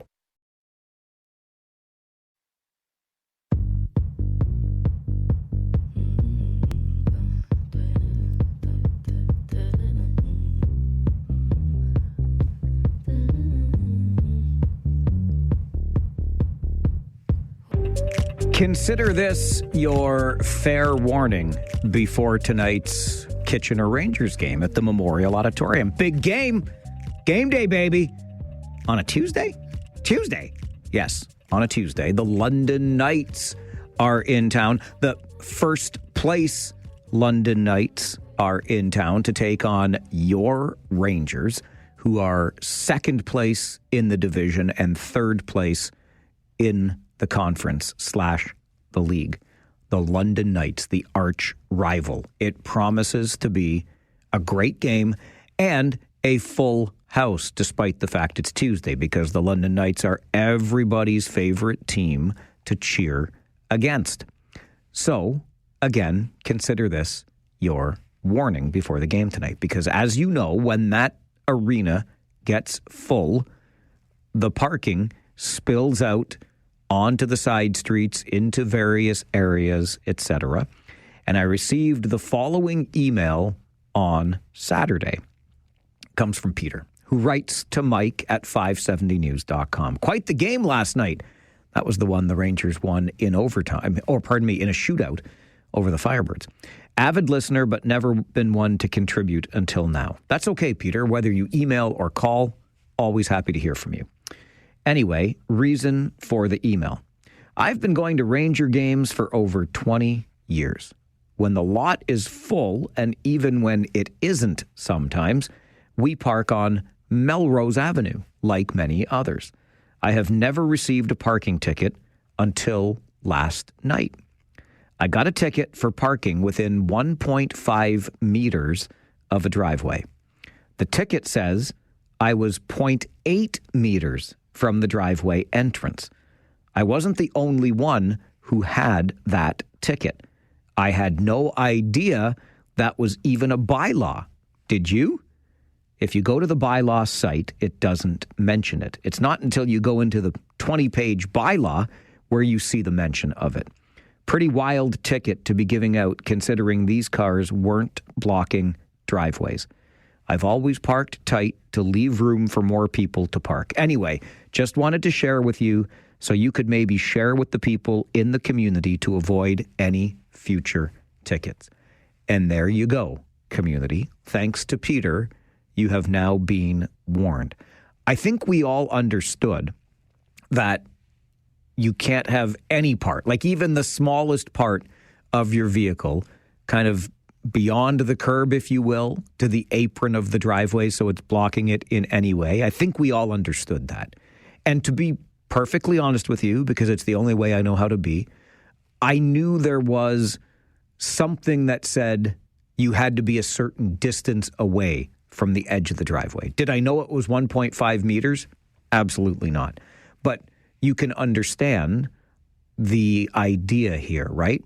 If I am in a driveway and there are vehicles parked on either side of it, and they are parked very close to the end of my driveway, and I want to back out of that driveway onto the street, those vehicles would absolutely be impeding my sight lines, right? So it makes sense. 1.5 meters, how that was arrived at, not certain. But again, it makes sense that there would have to be some room left there so that the person backing out of their driveway would have better sight lines to avoid a possible collision whilst backing out. Now, if you know anything about the Kitchener Memorial Auditorium, you know that it's basically built in neighborhoods. You've probably parked on Melrose like Peter has. He mentioned several people got the same ticket last Friday night. The arena, when it was first built, was on the outskirts of town, and everybody wondered why the heck the city was building the arena out in the middle of nowhere. Now the city has grown around it. My point in bringing up the residential streets that surround the Kitchener Memorial Auditorium is to make the point that they're not exactly busy. If somebody on one of those streets were backing out of their driveway, it's not as though there is fast-moving traffic or even a lot of traffic to be watching for. So really, while I understand the letter of the law, I mean, you know, is there any room for discretion here? Also think Friday night, 7 o'clock, how many people are even coming into or out of their driveways at that time? I recognize that not everybody works a traditional 9 to 5, but most of us still have that relatively consistent work week, right? So if we're not at the game, we're likely home for the night anyway. So those driveways, even if the vehicles are within 1.5 meters of their edge, those driveways probably aren't being used anyway, right? Again, I understand the spirit of the bylaw. And as you probably know about these bylaws, Peter and others would not have received this ticket on Friday night had somebody in the neighborhood around the Kitchener Memorial Auditorium not complained, saying, hey, somebody's blocking a portion of my driveway, or somebody is parked too close to my driveway. This is a nuisance for me. I can't see when I'm going into or pulling out of my driveway. Please come and do something about this. And so the city does, and they enforce the letter of the law. I feel kind of bad for Peter on this one because 0.8 meters versus 1.5, I mean, come on with your coming on. You're not blocking the driveway. But the law is the law. And you do have, by the way, the opportunity to dispute a ticket. And maybe if you get receptive enough ears, somebody will say, well, 0.8 meters versus 1.5, you weren't blocking the driveway. I think we can let this one go. I don't know that would happen, but it might. So you do have that option.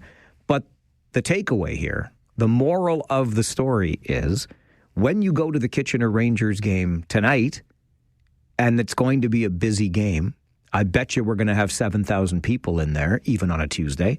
It's likely that you won't park in the lot. You'll end up spilling out into those residential side streets. When you do, take due care. 1.5 meters from the end of a driveway. Okay? Be nice, be courteous, and we will all avoid tickets, and we'll watch the Rangers win the game. I hope. This is the Mike Farwell Show on 570 News Radio and Rogers TV.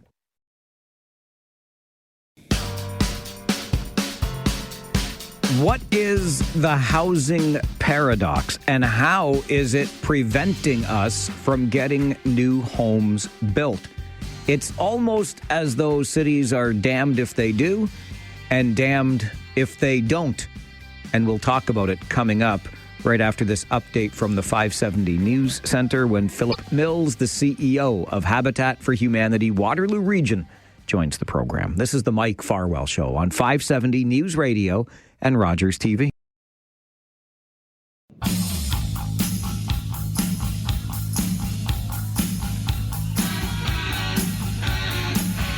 Housing and the lack of it. It's got to be the issue in our community today. And you know as well as I know that we are not alone in trying to solve what is absolutely a crisis. I shared with you earlier today how quickly our population has increased. In 5 years, 100,000 people. It used to take us about 13 years to grow by 100,000 people. We ain't got the infrastructure, if you'll pardon the turn of phrase, to accommodate that many people that quickly.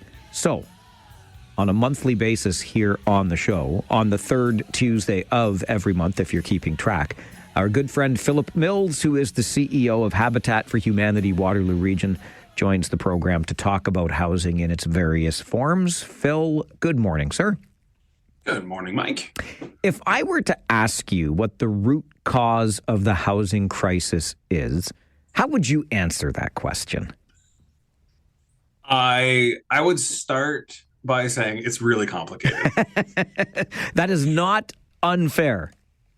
And I think, we hear lots of reasons why. And it's kind of one of those things where I don't know if it's just who we are as people in general. Like, we want a simple and easy answer. And so why is housing the way it is? And we're going to find a very simple answer that often isn't, necessarily reflective of the whole. And so there are tons of reasons. It's everything from, yes, our community's growing. That's a big thing. But that's a problem because we're not building as many houses as fast as the community is growing. So we're talking about supply issues. We're talking about the commodification of housing as to why things are so expensive now compared to what they used to be. Because as we've said many times, I can afford my first house on a relatively normal, entry-level salary. That's not the case now. And so there's all kinds of things happening all at once that make housing incredibly expensive.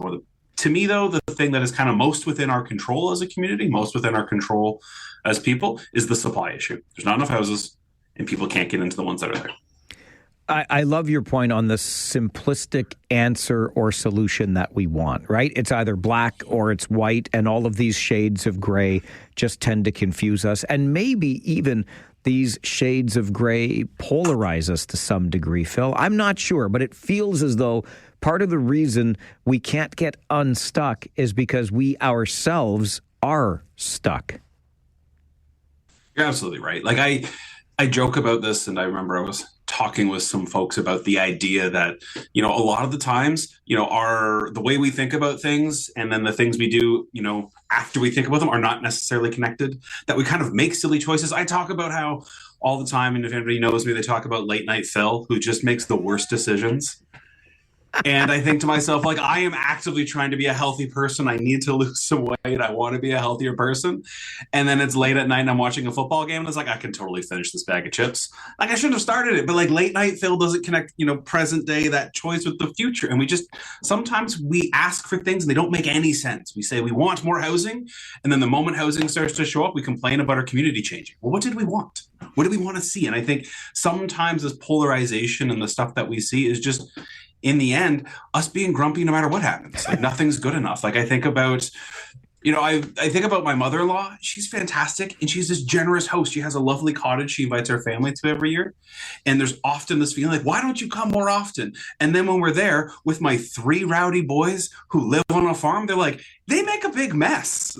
And so there's this tension of, I wish you were there more, but also your boys are really messy. Why do they have to make so? And there's this sort of back and forth. We can't find this happy medium of these extremes of, I want my family around. I want the house to be nice. And that's not going to happen when there's 3 boys there. I want more housing and I want nothing to change. Like, those things can't go together. And so whatever one we're talking about, we wish we had the other. It's this sort of paradox in which the way we see housing and so many other things in our life.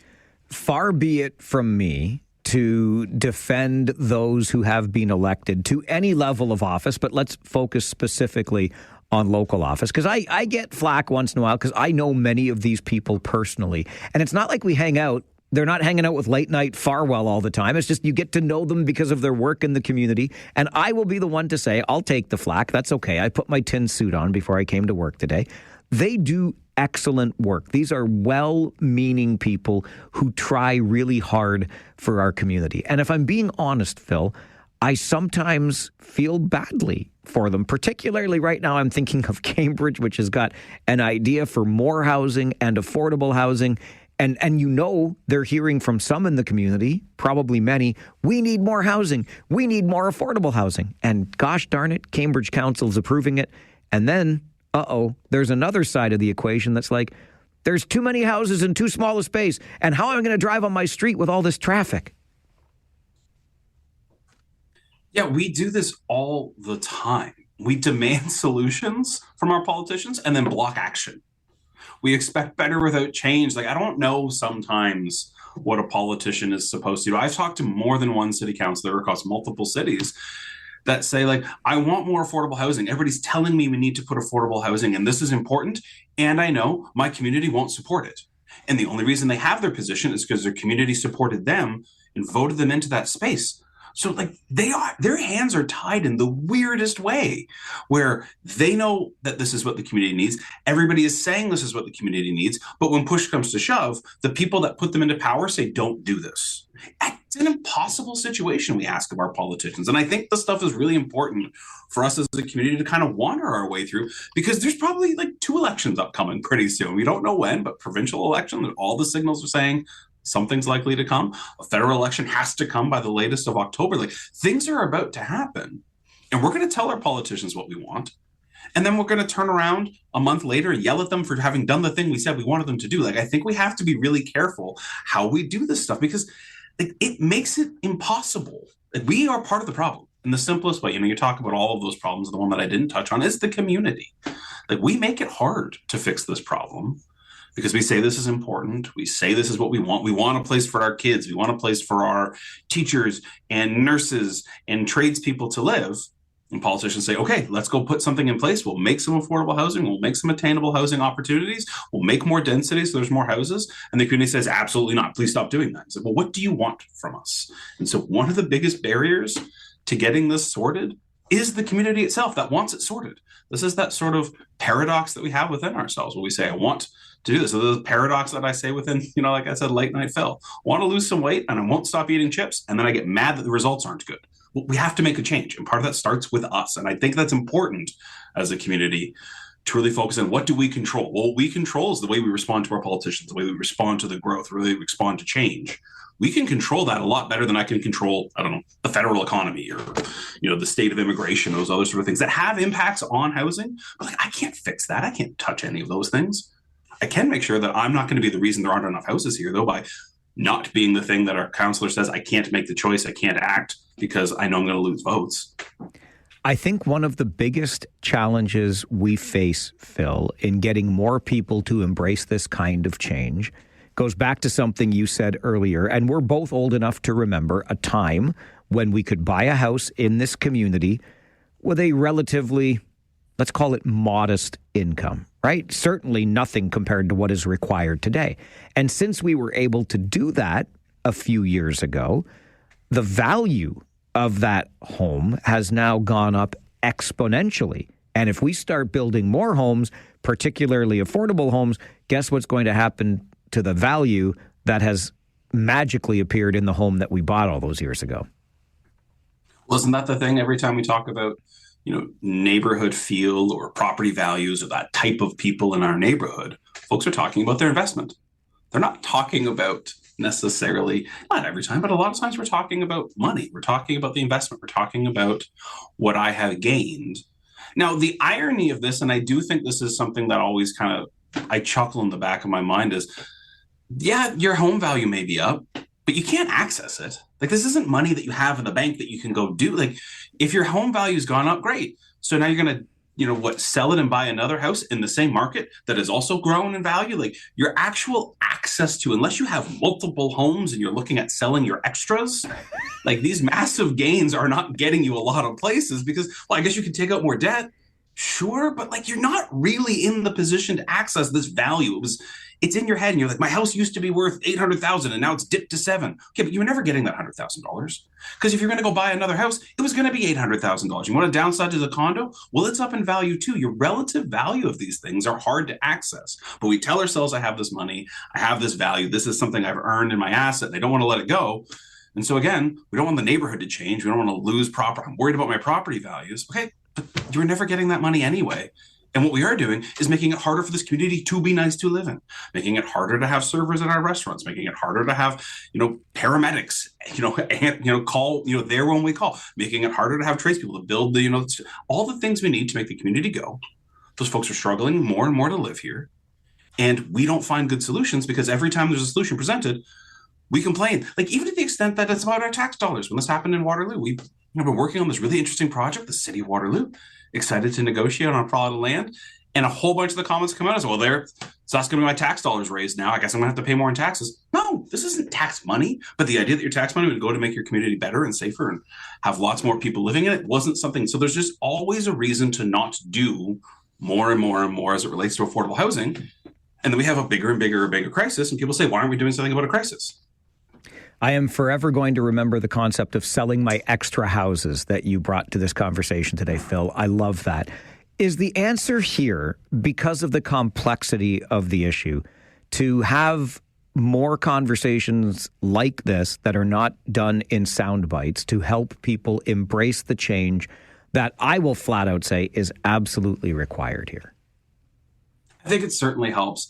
I also think that somewhere along the way, we as folks, as consumers of media, consumers of information, need to be comfortable with the fact that this stuff is complex and complex answers are okay. I think we crave simple, and I think that makes us open to kind of, I've heard it kind of phrased, the idea that, we accept the simple lie over the complex truth.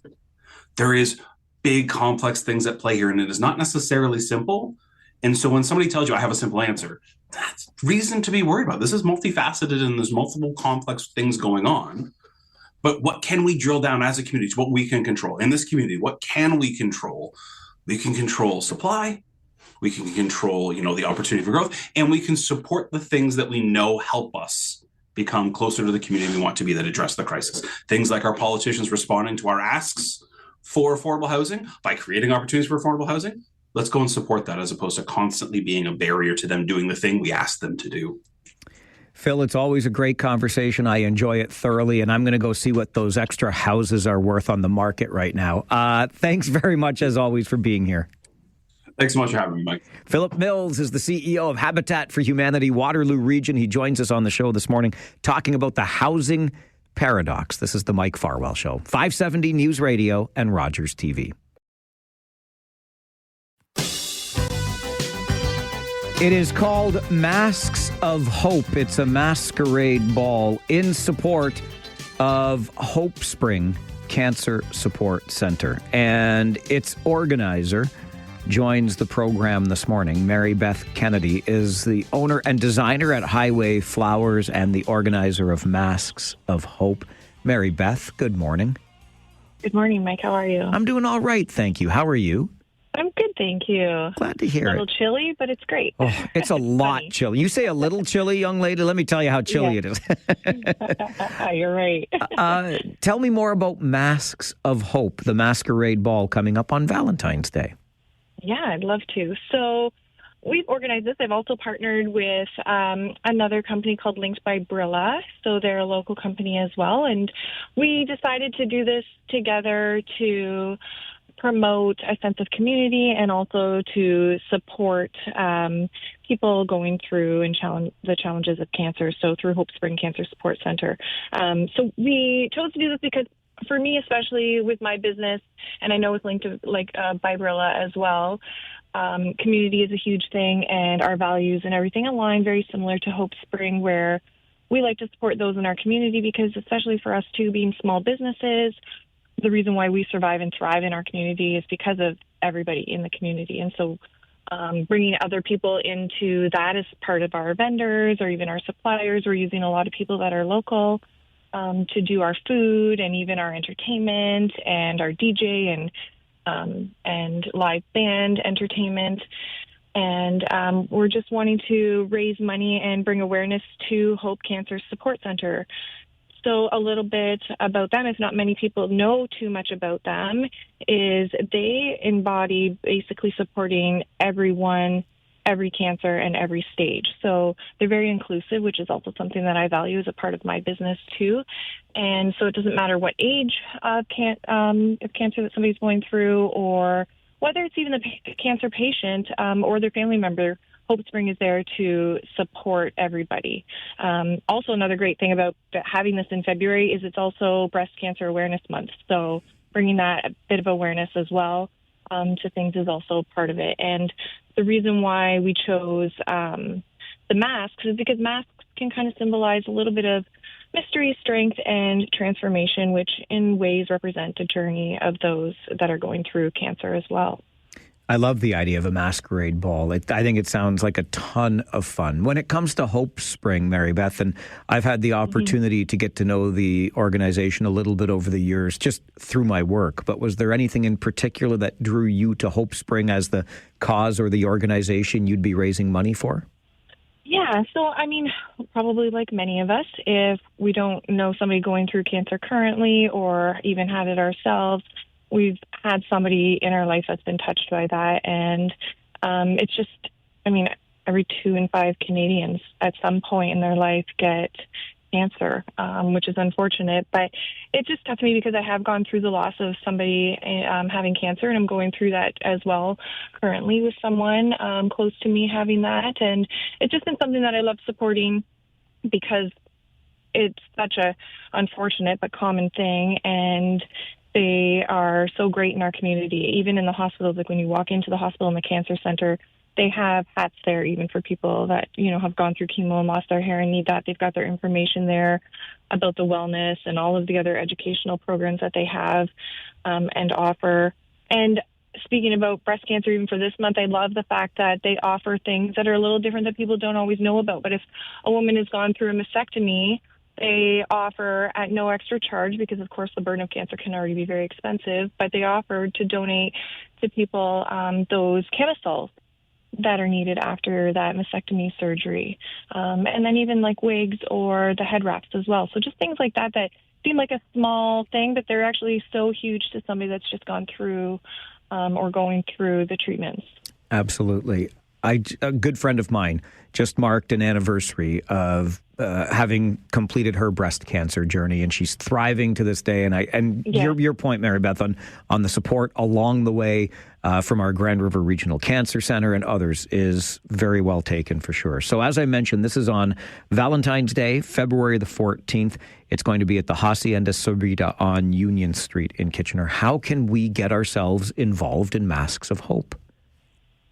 So we have a donation link on our website. We have a big banner when you go to highwayflowers.ca. So it's HIWAY, flowers.ca. And we have in there a lot of information. We also have a donation link if you want to just make a donation to Hope Spring. And then we also have where you can purchase your tickets there, which will, be a great and entertaining night and bring together the community, but not also we'll have options to donate there that night as well as a silent auction. And then, of course, just the entertainment and fun aspect that you'll be able to enjoy as well as supporting Hope Spring that night. So on my website, everything is listed there for Highway Flowers. Easy to see because you see the large banner. You click on that, and it takes you right to everything that you would need in order to be a part of that or donate. Love what you're doing and why you're doing it. Mary Beth, thank you very much for joining the show today, and have a great masquerade ball on the 14th of February. Thank you, and thank you for having me. I really appreciate you getting this message out. This is going to be a great night. I'm really happy to do it. Have a great day. Thank you. You Thanks. too. Bye-bye. Bye-bye. Mary Beth Kennedy is the owner and designer at Highway Flowers and the organizer of Masks of Hope, the Masquerade Ball on Valentine's Day in support of Hope Spring Cancer Support Center. Just a terrific organization in our community. You want to learn more? Go to highwayflowers.ca. And if you've lived here long enough, you know highway like highway market, okay? HIWAY, highwayflowers.ca. Get your tickets or make your donation to the Masks of Hope Masquerade Ball. This is the Mike Farwell Show on 570 News Radio and Rogers TV. And just like that, we are approaching the noon hour. And when we go from AM to PM on this show, it is all about you. We open the phone lines for our final hour every day so you can have your voice heard on the program. The inaugural speech from Donald Trump, signaling in roundabouts, how cold is it? It's all on the table as we open the phone lines for the next hour here on the Mike Farwell Show, 570 News Radio and Rogers TV. Take out the papers and the trash, or you don't get no spending cash. If you don't scrub that kitchen floor, you ain't gonna rock and roll no more. Yakety yak. Don't talk back. Just finish cleaning up your room. Let's see that dust fly with that broom. Get all that garbage outside, or you don't go out Friday night. Yakety yak. Don't talk back.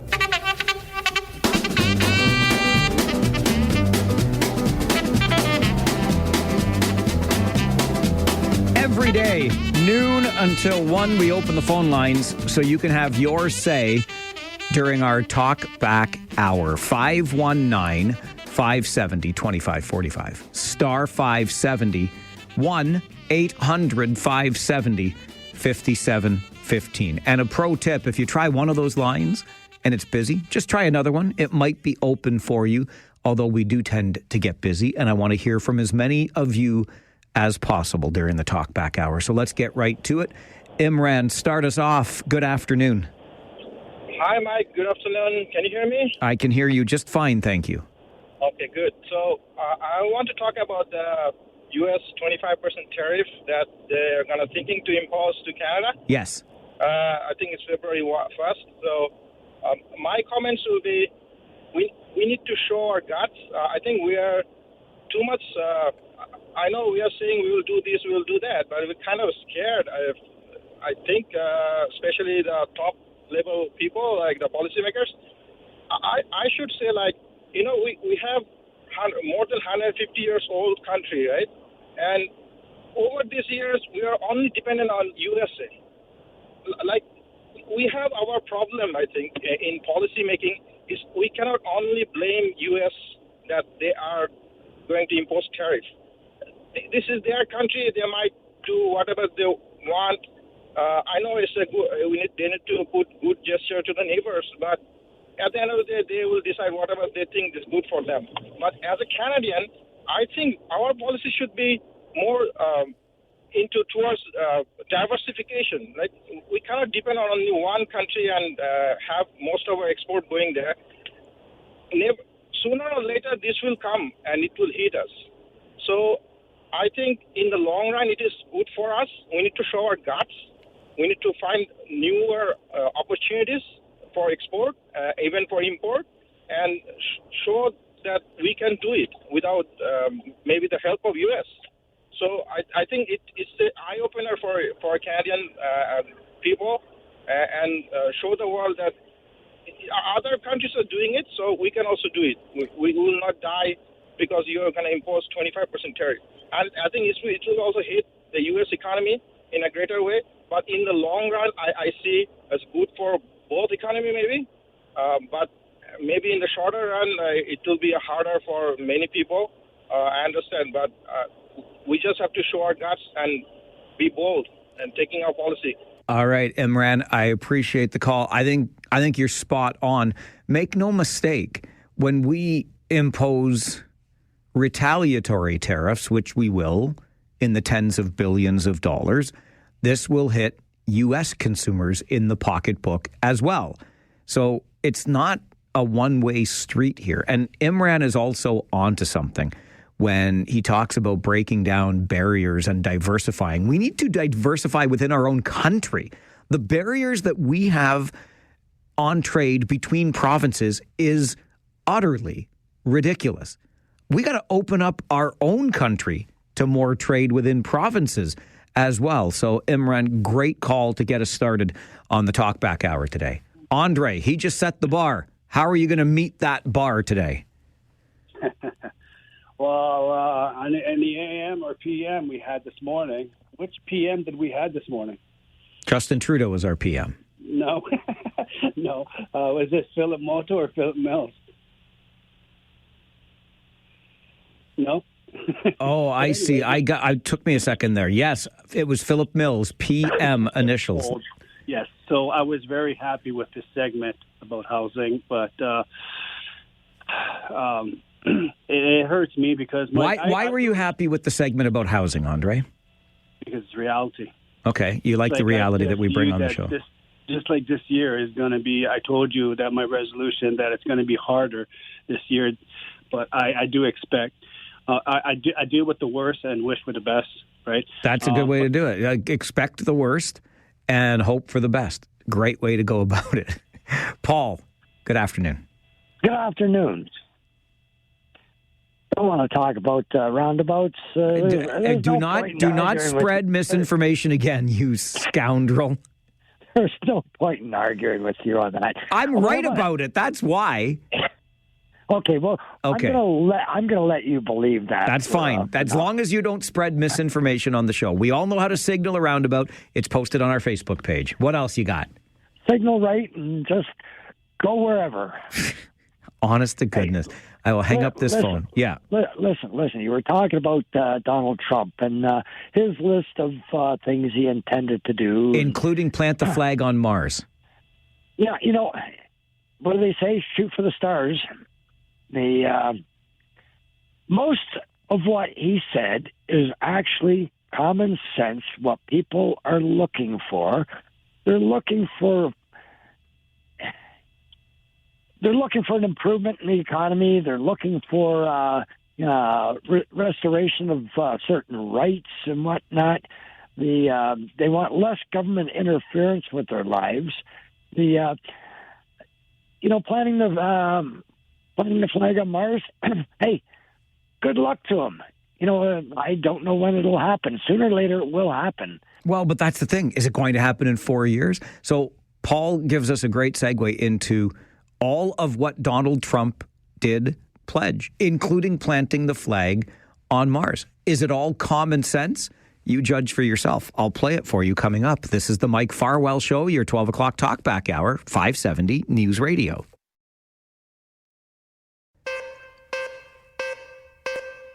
Beth drops a comment on our Facebook page, but not about signaling in a roundabout. Instead, about the new president of the United States. Beth's comment says, the beginning of the show was all about the promises of the man across the border.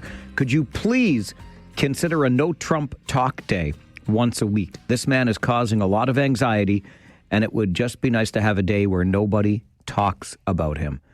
Beth, duly noted, and you might not want to pay attention then for the next several minutes because Paul brought it up before, said a lot of what Donald Trump promised during his inaugural address was common sense. It's what people want, an improved economy, less government interference in their lives. It was as ambitious a speech as one would expect to hear during an inaugural address. Have a listen for yourself. First, I will declare a national emergency at our southern border. As Commander-in-Chief, I have no higher responsibility than to defend our country from threats and invasions, and that is exactly what I am going to do. We will do it at a level that nobody's ever seen before. Next, I will direct all members of my cabinet to marshal the vast powers at their disposal to defeat what was record inflation and rapidly bring down costs and prices. Today, I will also declare a national energy emergency. We will drill, baby, drill. We will bring prices down, fill our strategic reserves up again, right to the top, and export American energy all over the world. With my actions today, we will end the Green New Deal and we will revoke the electric vehicle mandate, saving our auto industry and keeping my sacred pledge to our great American auto workers. We will build automobiles in America again at a rate that nobody could have dreamt possible just a few years ago. I will immediately begin the overhaul of our trade system to protect American workers and families. Instead of taxing our citizens to enrich other countries, we will tariff and tax foreign countries to enrich our citizens. We are establishing the External Revenue Service to collect all tariffs, duties, and revenues. It will be massive amounts of money pouring into our treasury. coming from foreign sources. My administration will establish the brand new Department of Government Efficiency. After years and years of illegal and unconstitutional federal efforts to restrict free expression, I will also sign an executive order to immediately stop all government censorship and bring back free speech to America. And we are going to bring law and order back to our cities. We will forge a society that is colorblind and merit-based. It will henceforth be the official policy of the United States government that there are only two genders, male and female. This week, I will reinstate any service members who were unjustly expelled from our military for objecting to the COVID vaccine mandate with full back pay. Like in 2017, we will again build the strongest military the world has ever seen. A short time from now, we are going to be changing the name of the Gulf of Mexico to the Gulf of America, and we will restore the name of a great president, William McKinley, to Mount McKinley, where it should be and where it belongs. Above all, my message to Americans today is that it is time for us to once again act with courage, vigor, and the vitality of history's greatest civilization. So as we liberate our nation, we will lead it to new heights of victory and success. We will not be deterred. Together we will end the chronic disease epidemic and keep our children safe, healthy, and disease-free. The United States will once again consider itself a growing nation, one that increases our wealth, expands our territory, builds our cities, raises our expectations, and carries our flag into new and beautiful horizons. And we will pursue our manifest destiny into the stars, launching American astronauts to plant the stars and stripes on the planet Mars. It is a lot. It is 4 minutes of a lot. And I took out all of the rhetoric that surrounded the statements. But in as small a nutshell as I could put it all, that's what Donald Trump is promising. Ambitious or what? And we're going to save the audio. Check in on his progress as things go on. Francis, good afternoon. Yes, I wasn't going to listen to Donald Trump anymore and some other information, but all I can say in response to his talk is, God, please forgive those that do not know what they're talking about. And what I want to inform the people that are more of a vintage age, I learned both metric and I grew up with feet and inches. As far as parking a car outside of a person's driveway, it's just shy of 5 feet. Which if you're, you got to, with the winter boots on, I'd say you're pretty safe if you put 1 foot in front of the other, make 5 steps that way. If your car's beyond that, you know you're safe. Francis, well said, sir. If you're parking for the Rangers game tonight, remember, 5 winter boots full away from the nearest driveway. Sean, good afternoon. Good afternoon. I'm always amused when I hear Donald Trump talk. He always sounds like he's about 15 drinks into a bender, the way he slurs his voice.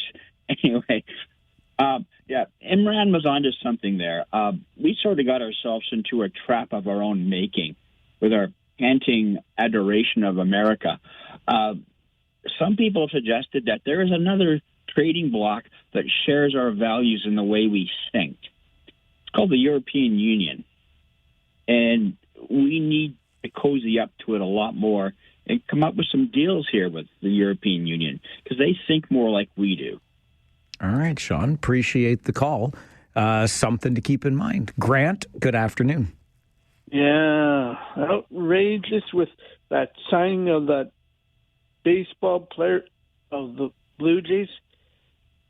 I would love to interview that Yahoo and ask him, when you were growing up, were you getting paid? Which Yahoo? The baseball player or the general manager? Both of them. Both of them, okay. I love how we can listen to 4 minutes of the most ambitious inaugural address I've certainly heard in some time. And Grant is still fired up about the contracts awarded professional athletes. I love it. It's the entertainment business. And if somebody offered it to you, you probably wouldn't say no. It's your 12 o'clock Talkback Hour. This is the Mike Farwell Show, 570 News Radio.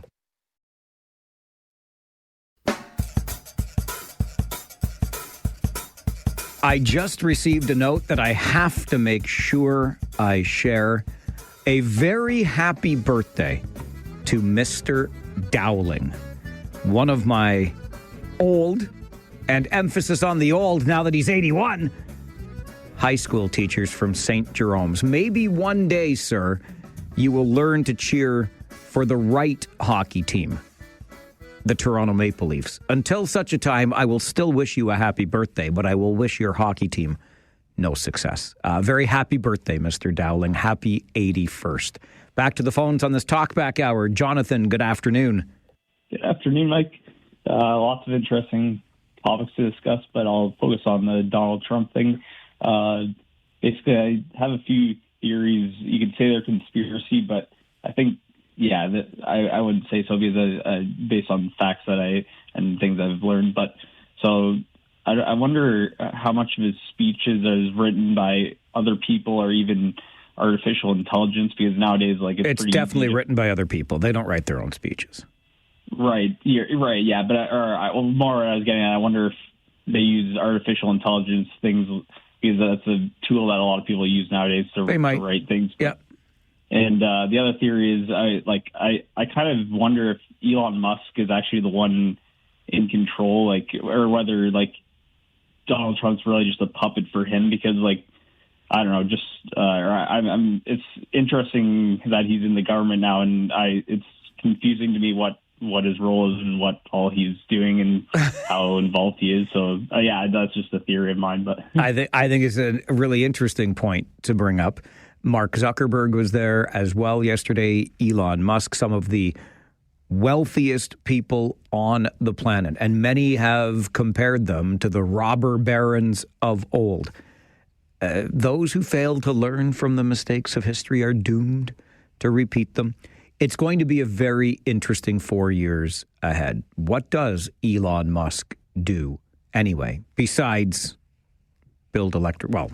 own the company that builds the electric cars? A lot will sort itself out, and we'll continue our Talkback Hour. James and Marianne, hang on, and there's a line open for you too as we continue on the Mike Farwell Show, 570 News Radio.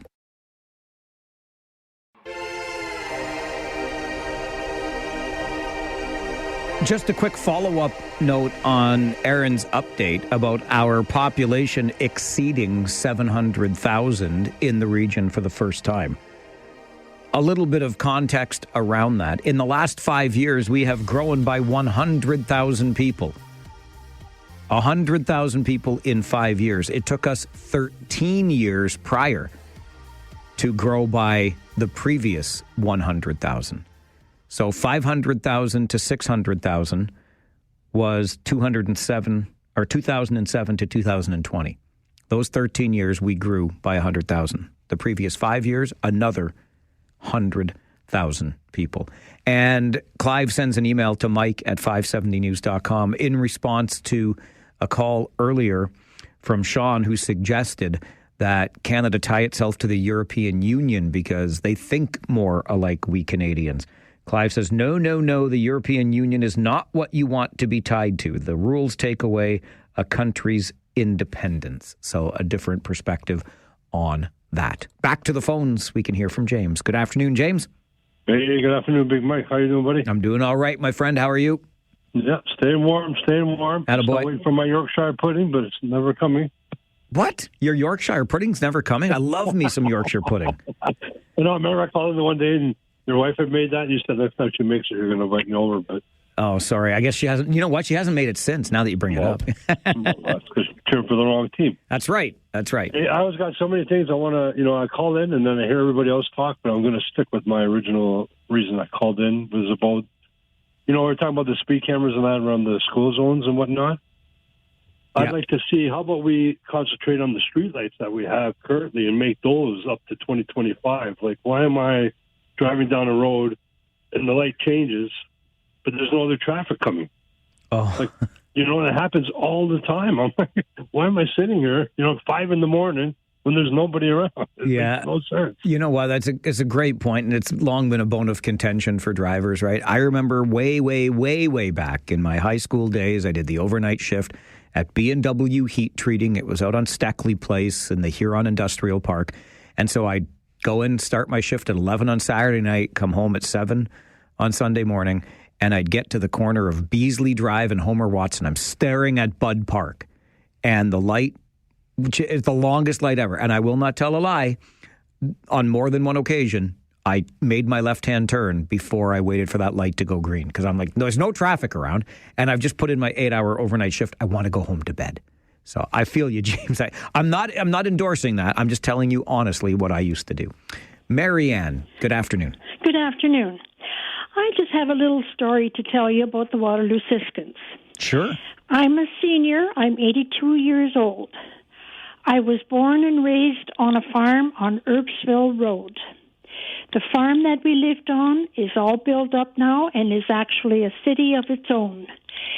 Way back when I was little, we really didn't have much of anything at that point, but every Saturday night, my dad would take my brother and me to the Waterloo Siskins hockey game. I remember the Oberle brothers. I remember Pete Brill, the Beaupreys. I could name you a whole bunch. And that was our highlight as we grew up, was to get to a Waterloo Siskins hockey game. I think this is great what they're doing for them this weekend. I just wanted you to know how much I enjoyed as a youngster watching the Waterloo Siskins. Marianne, I absolutely love that story. Thank you for sharing it. You're very welcome. Enjoy your day. Thank you. Bye-bye. Bye-bye. We talked about the Siskins earlier. Gosh, that is I love that story. I can picture it. I can picture from your farm on Erbsville Road heading into Waterloo to watch the Siskins game, the oldest Junior B franchise in the league.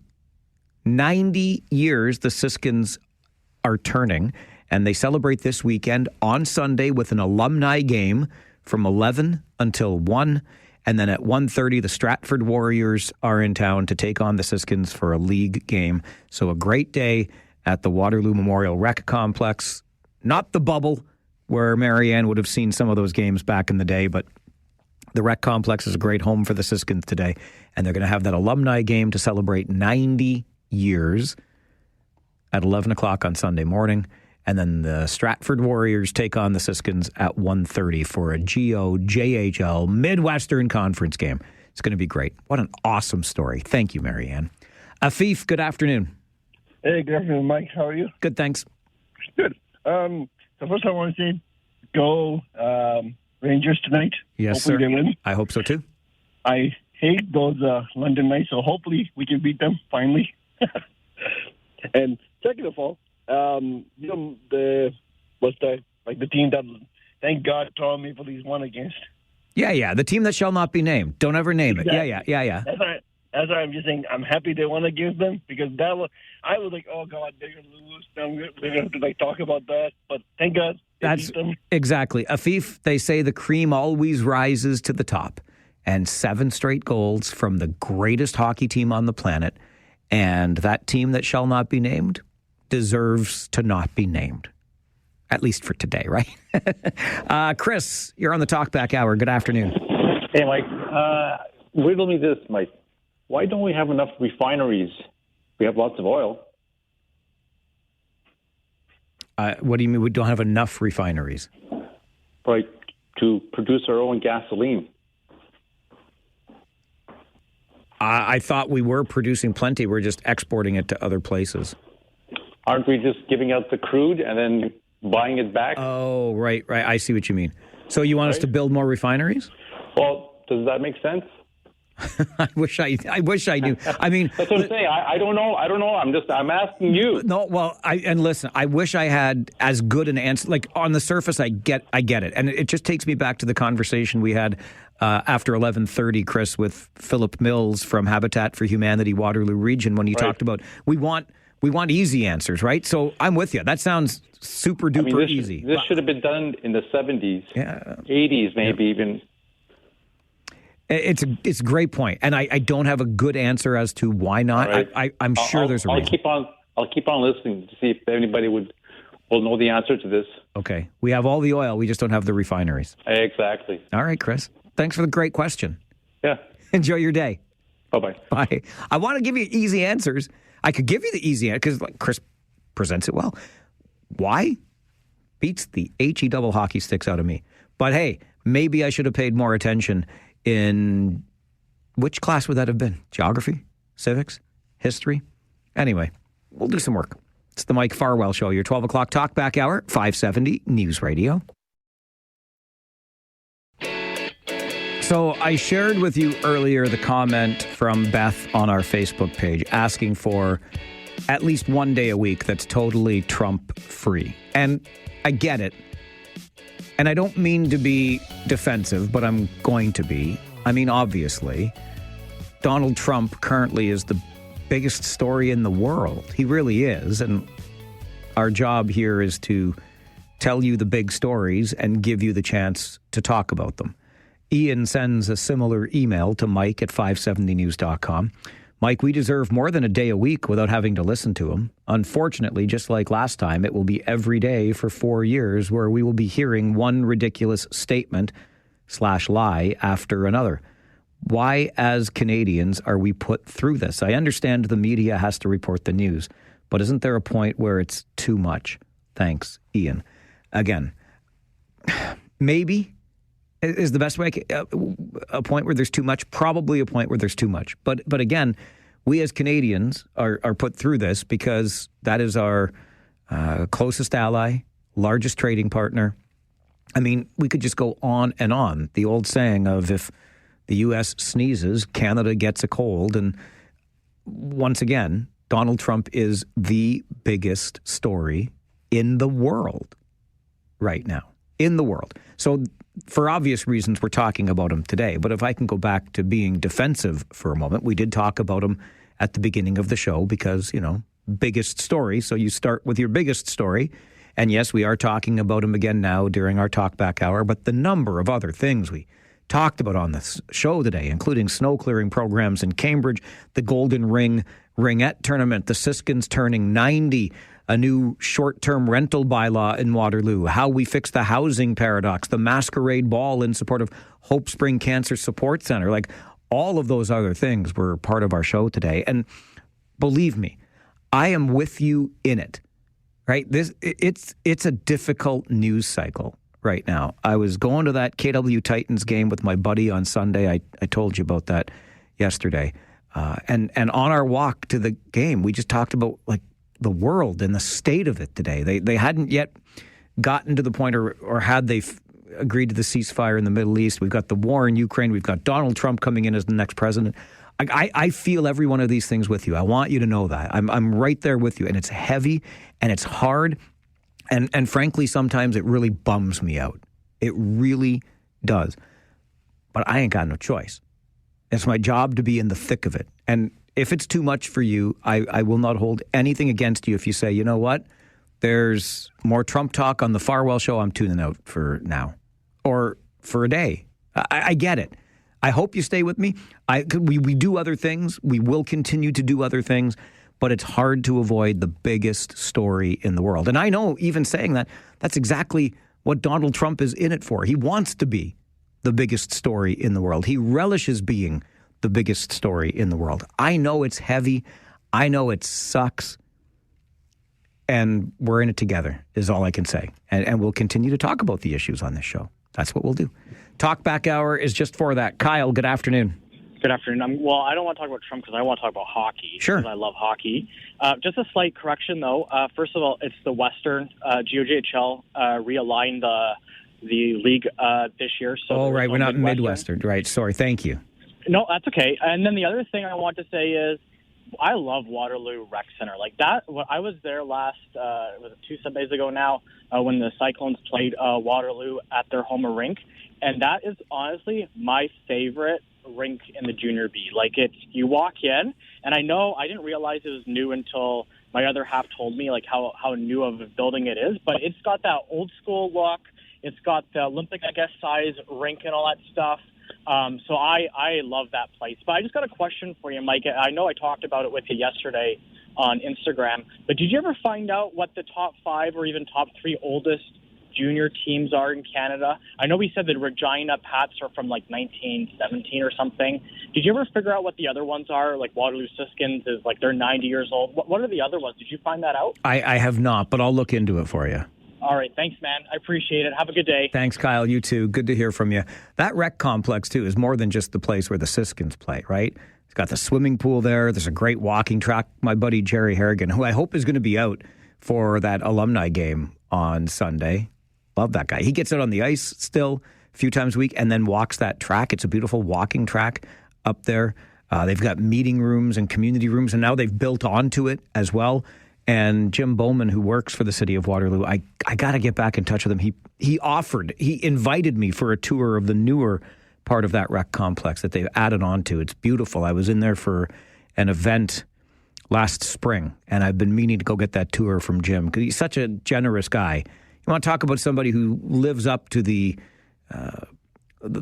ideal of somebody who works for a municipality, a civil servant. Jim's just great, and I gotta take him up on that. Anyway, Kyle's right, though, but it's more than just a hockey arena for the Siskins. That rec complex in Waterloo does so many other things for the community. It's a nice building. It's a nice amenity to have. Mark, you're on the Talkback Hour. Good afternoon. Mike, why would a person want to plant a flag on the planet Mars? It makes zero sense to me. It costs him like $1 trillion to do that. And you know what? If he wants to do that, he should take the flight himself and plant the flag himself. Go away, Trump. All right, Mark, I appreciate it. Not to get too sci-fi on you here, but I think we have an understanding that the planet that we currently inhabit as humans has a limited shelf life, and we may well be limiting that shelf life ourselves. It's not happening in my lifetime, nor yours, but eventually. And so there's been all kinds of talk about where we go next, and colonizing Mars has been seen as a not terrible idea. And if you go back to the space race of the 1960s, it was all about getting that flag onto the moon. Next up, Mars. This is the Mike Farwell Show, your 12 o'clock Talkback Hour, 570 News Radio.